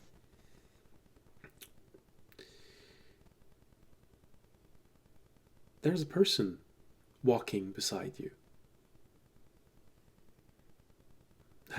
He has a black cloak. His hood is up. But the voice feels familiar. He says, well, that was an interesting day, wasn't it? How do you feel about everything that happened, my friend? It's sort of like that person that you just can't put your finger on it and who it is, but you know that person. Oh no, I know that person. Can I cast a divine sense in my dream? You can try. I'm gonna try. His audience turns to answer. I'm just gonna see if he can cast a divine sense within his dream. It hurts. Everything's divine. Well, you cast it, and this has never happened. You get hit by a sharp pain in your mind. Your divine sense overloaded. Oh, okay. It's as if what you perceive was so powerful that the energy was just mirrored back into you and slammed into your mind. Alright, well that wasn't helpful. That just gave me a headache. But you have another clue. It's an extremely powerful being. It's probably a god. Okay. Well, I'm just gonna be honest, because that has never gone wrong for audience in his life. Yeah, it's the best policy. I'll be like, honestly, I haven't told any of my friends this, but I'm a little torn up by this whole situation. You know, I've been kind of holding in my heart for a long time that, well, there were some bad eggs in my religion, you know, and I had ways to fix it. The more I see here and the more I'm beginning to come to the conclusion that to fix everything, to make it what I wanted it to be, to help the people, I may have to burn it all down and start from the roots up. And honestly, I'm feeling a lot of confusion and betrayal right now, but I kind of putting on, at least until this situation is solved, a brave face for everyone. Obviously, we need to get done what's get done, and I can kind of process everything once we save who we can in this town, as I feel somewhat responsible for all the lives that may be lost here. Yes, of course. I can feel it. But it is all not simply lost. Everything you've accomplished, everything you can do, everything you are doing, I know it can wear heavily on your mind. And as you're walking, audience, your peripheral vision catches a glimpse of a very large yard. Well, as with all dreams, it doesn't necessarily need to make sense, because the yard is so wide, it wouldn't make sense for that to be inside of a city. But it's a vineyard. So you see all of those little plants, and you see all of those people taking up the branches, because the plant, the grape plant, is it's not actually a tree. It's something that just grows on the floor if you don't do anything. But you see all of those people taking the branches and placing them on what looks like planters, but they're a bit weird. They're spiral shape planters. So it's a bit weird. It would make the plant grow in a spiral instead of just straight lines, which would make it easier to grab. Anyways, the voice keeps talking. Says, well, but you know, it is important sometimes to not always be blinded by a very straight way of doing things. Sometimes it's important to be able to judge a situation according to what it needs. Maybe it's just your path through this. I'm not saying that you should always adopt what you've seen and that everything that your followers are doing is the right way of doing things. But maybe you shouldn't look at things in such a rigid way. Don't you think?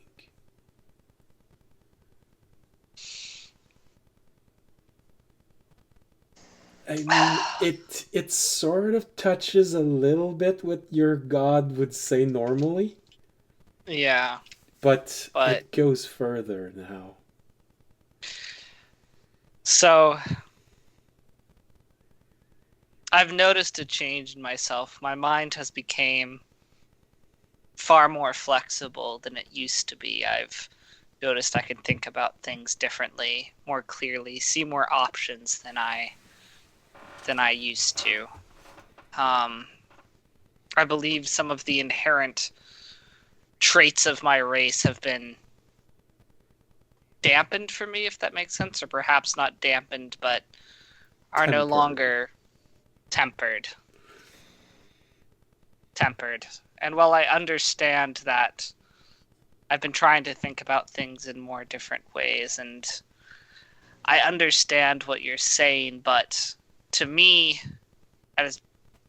there's always been a certain belief I have had, and why I have followed this religion from such an early age, and always an idea I've had of how to build it, which has been this idea of creating something, a power for the people that does not exist within any other religion, where it is not simply their prayers going up to some unknown being that may or may not answer, but a being that has effect, that has power within the world that it resides, and power that you can reach, you can pray to, you can give to, and that power will answer. Yes. And while I see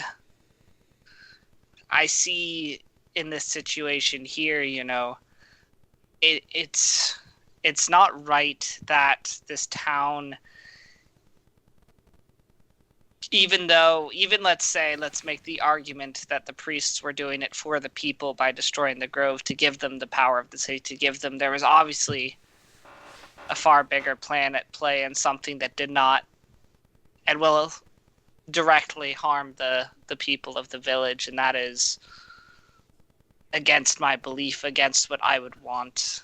And there's so many voices in my head, so many gods speaking to me, telling me different things. I know you're one of them, although I can sense your power when I cast my divine sense. That I'm starting to believe perhaps I should just follow what I think, my belief is, and work off that. Listen to the voices, respect the voices, but do what I think is right.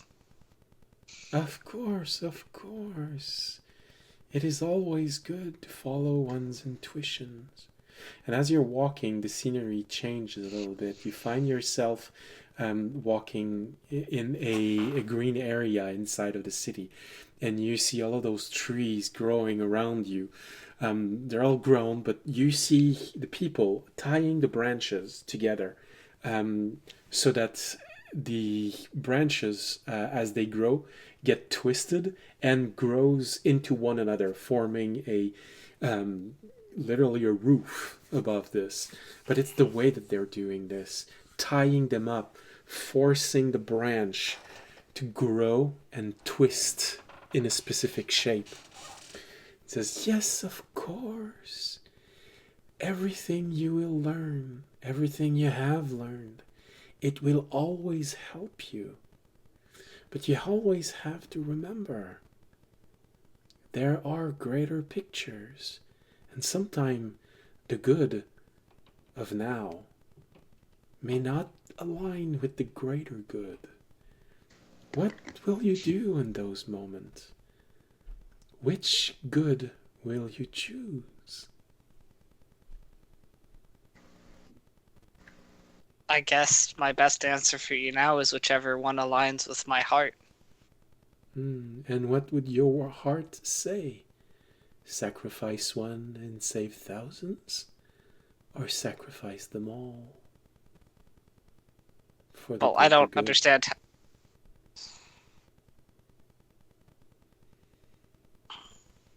Perhaps I have a different view of you being just a mortal and not a long-living god, but to me, to sacrifice all, even if it is to save another world, another planet, another sphere, it's hard for me to think on that scope, on that scale.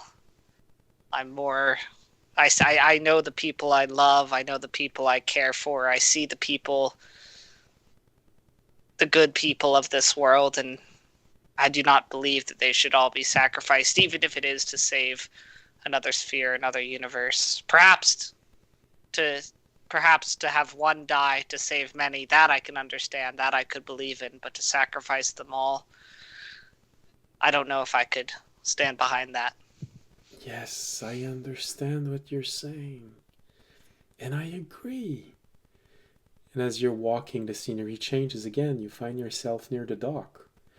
They're building a ship. They're using their tools to force a beam into the shape that they want by using pressure, twisting the shape. And the shape is a bit odd because instead of just being slightly bent, they're nearly giving it an odd shape by twisting it sideways also, applying a lot of pressure. You can also start feeling this in your mind. There's something applying pressure into your mind. It's sort of reflecting back to you when you're looking at this beam being fashioned. It says, yes, of course. And as always, being who you are, I know you would choose to sacrifice yourself. And that would be the most honorable thing to do. Sacrificing yourself. Or a part of you to make sure that the others do not have to make the same sacrifice.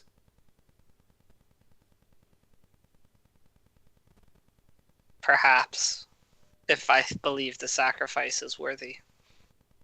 Yes, I know. I can see it.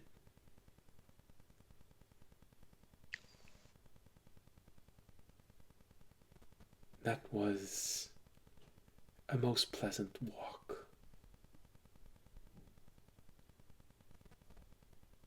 We will see each other again.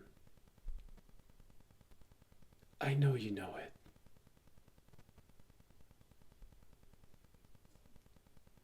I'm going to try and directly look at it before it leaves. But I understand if it doesn't show itself to me, but I'm going to try. I'm going to see if it's willing to reveal a little bit more of itself to me before it leaves or not. All right. You try. Actually, as I look at it, I'll be like, enough foreplay. What do you want of me? I want only the best. Audience, you feel pressure, and you don't feel like it is him applying pressure to prevent you from looking at his face under the cowl.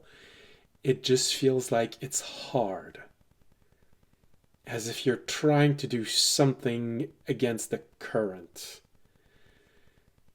You try and look, and it's pushing back, as if you're fighting yourself, as if a part of you did not want to watch. Do you listen to that part, or do you try and force it? I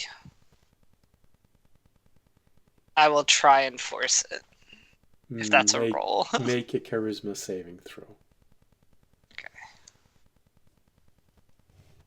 28.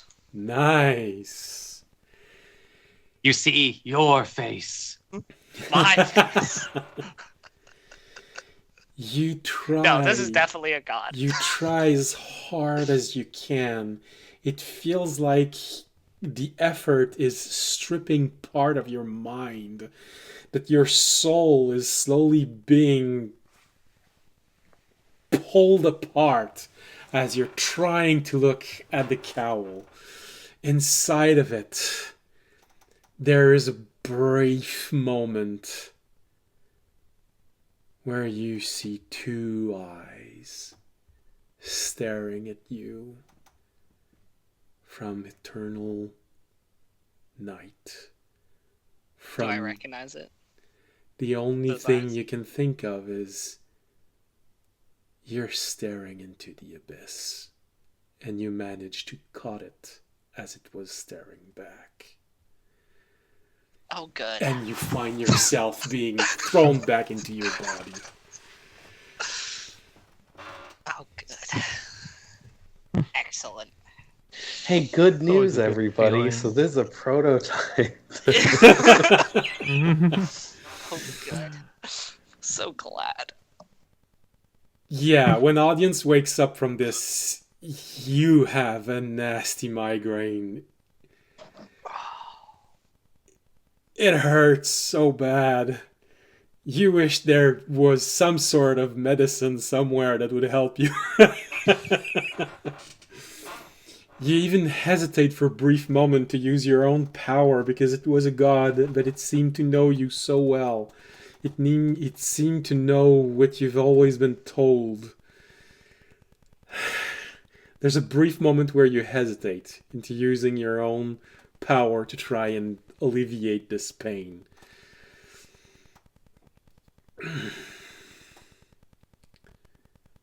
You can't help because you made such a good roll. Because you made such a good roll. I don't know if you figured it out, but there's a brief moment where you realize just how much your very soul was fighting in that dream. Because your soul was influencing this dream just a little bit, warning you with every step. Something is twisting you. The peasant twisting the vines around a planter, forcing them into a position. The trees, the branches being twisted against their nature, tied together. The boat, the bow of the boat being forced into a shape it did not want to have.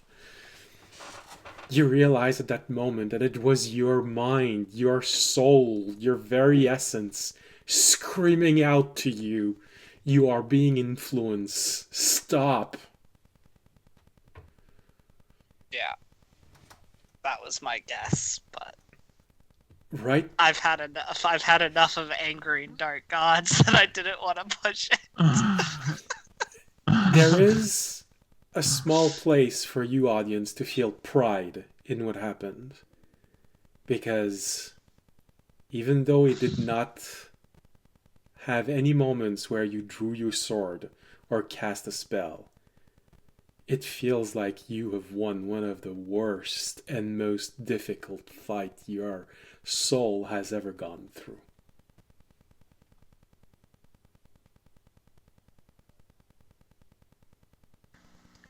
And there is one brief image that comes to your mind, one memory that floats up as you come to this realization. The statue inside of the temple. That God that looked at you for a brief moment. The Redemptor God. god of redemption, someone that takes people out of the darkness and back into the light. Did it notice you because this is what you are starting to do? Or because this is what you want to do?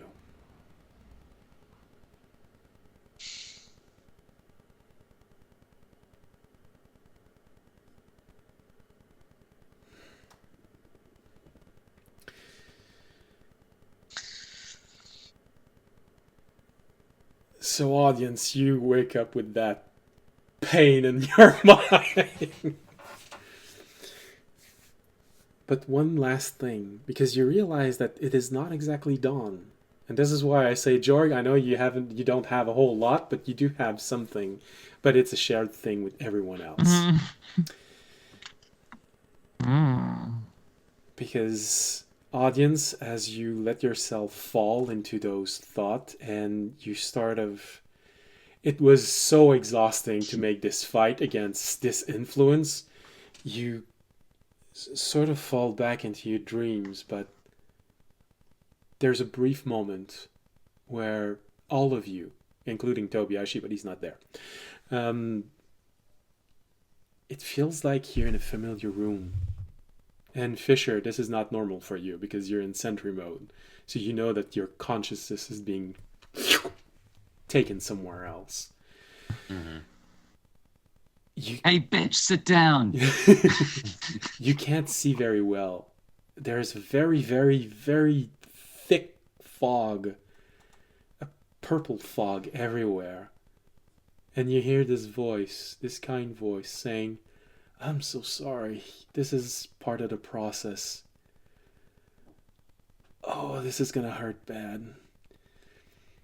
And your mind is being thrown into something, and you have a brief moment, a vision of something. You are all standing in a field, in front of a being. It is there, cross-legged, in a meditating position,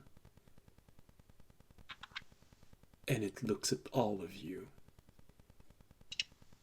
And your mind starts screaming again, all of you. And you're being brought back to this little room filled with fog.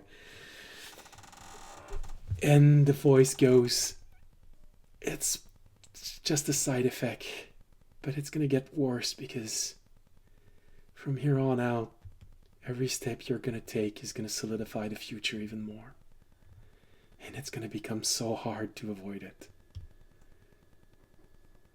You have that brief feeling of probably the first time any of you got intoxicated for some reason. Remy, it's probably because you were handling poison and you pricked your finger at the moment and you started feeling really sick. But you have that feeling of when you're throwing up because you're intoxicated. And that voice is just there holding your hair while you're throwing up. So it is gentle and it is kind. And it is genuinely sorry that you're having to live through this. But it does say, I'm so sorry. Every step you're going to take, it's just going to become harder and harder to avoid. And now you find all of yourself being back in your body.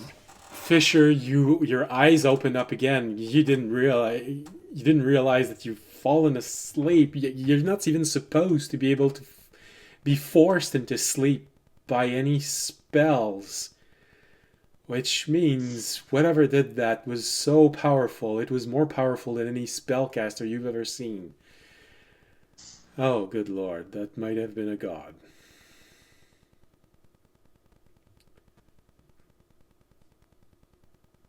That event was triggered because Fisher found something out that you're going to learn in a few moments. Next episode. For you. No! Yes, Fisher, you triggered something that triggered the beginning of the end of the campaign. I'm so smart, guys. Oh shit! Nice job, Fish. I don't know what it is. But We believed in you. Well, it's not triggered in the sense that it's going to end in the next few episodes. Triggered in the sense that now this is the final elements of everything you've been working for. So you know you have 3 trophies to find. And now, because of what Fisher found out, you know that someone is trying to get the first trophy. Which means it's just a question of dominoes from there on out. You're going to have to consider time a resource. If you want to figure out things about yourself, if you want to finish your own personal story, side quests, there is time, but you've just triggered the last disc of this game. What do you do, Fisher? Okay. Well, you're going to find out next week, but for all of you, in a few minutes. I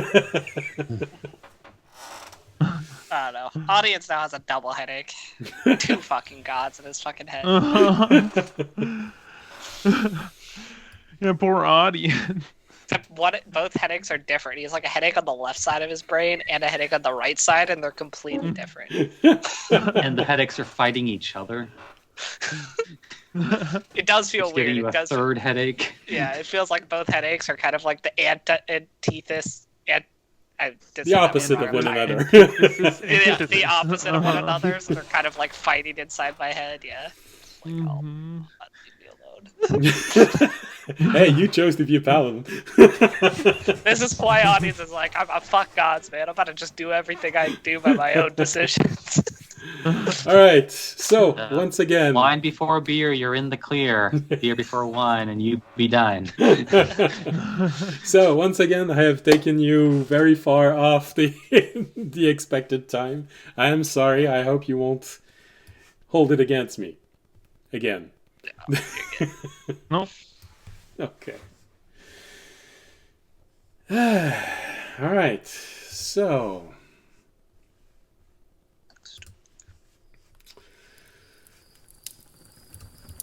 With this is going to be tonight's episode. So if any of you want to at least push Tobiyashi to watch the last 10 minutes of the episode, because that's a part that he needs to know as well. Kind of a big one. Yeah. That's why I tried to insist on him if you can be there maybe for the very end of the episode. But, you know. Like, Tobiyashi, you totally missed audience's declaration of love for Fisher. All right. So, there we go.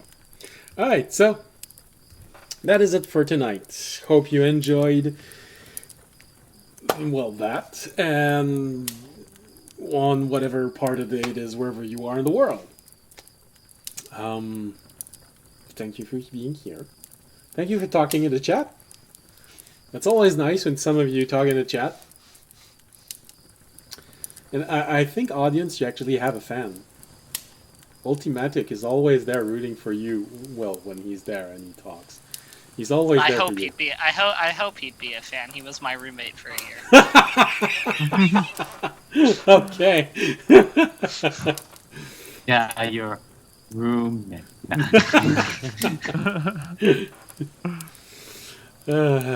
So what you're saying that he was your roommate? So it's just Remy that you have a problem with. That.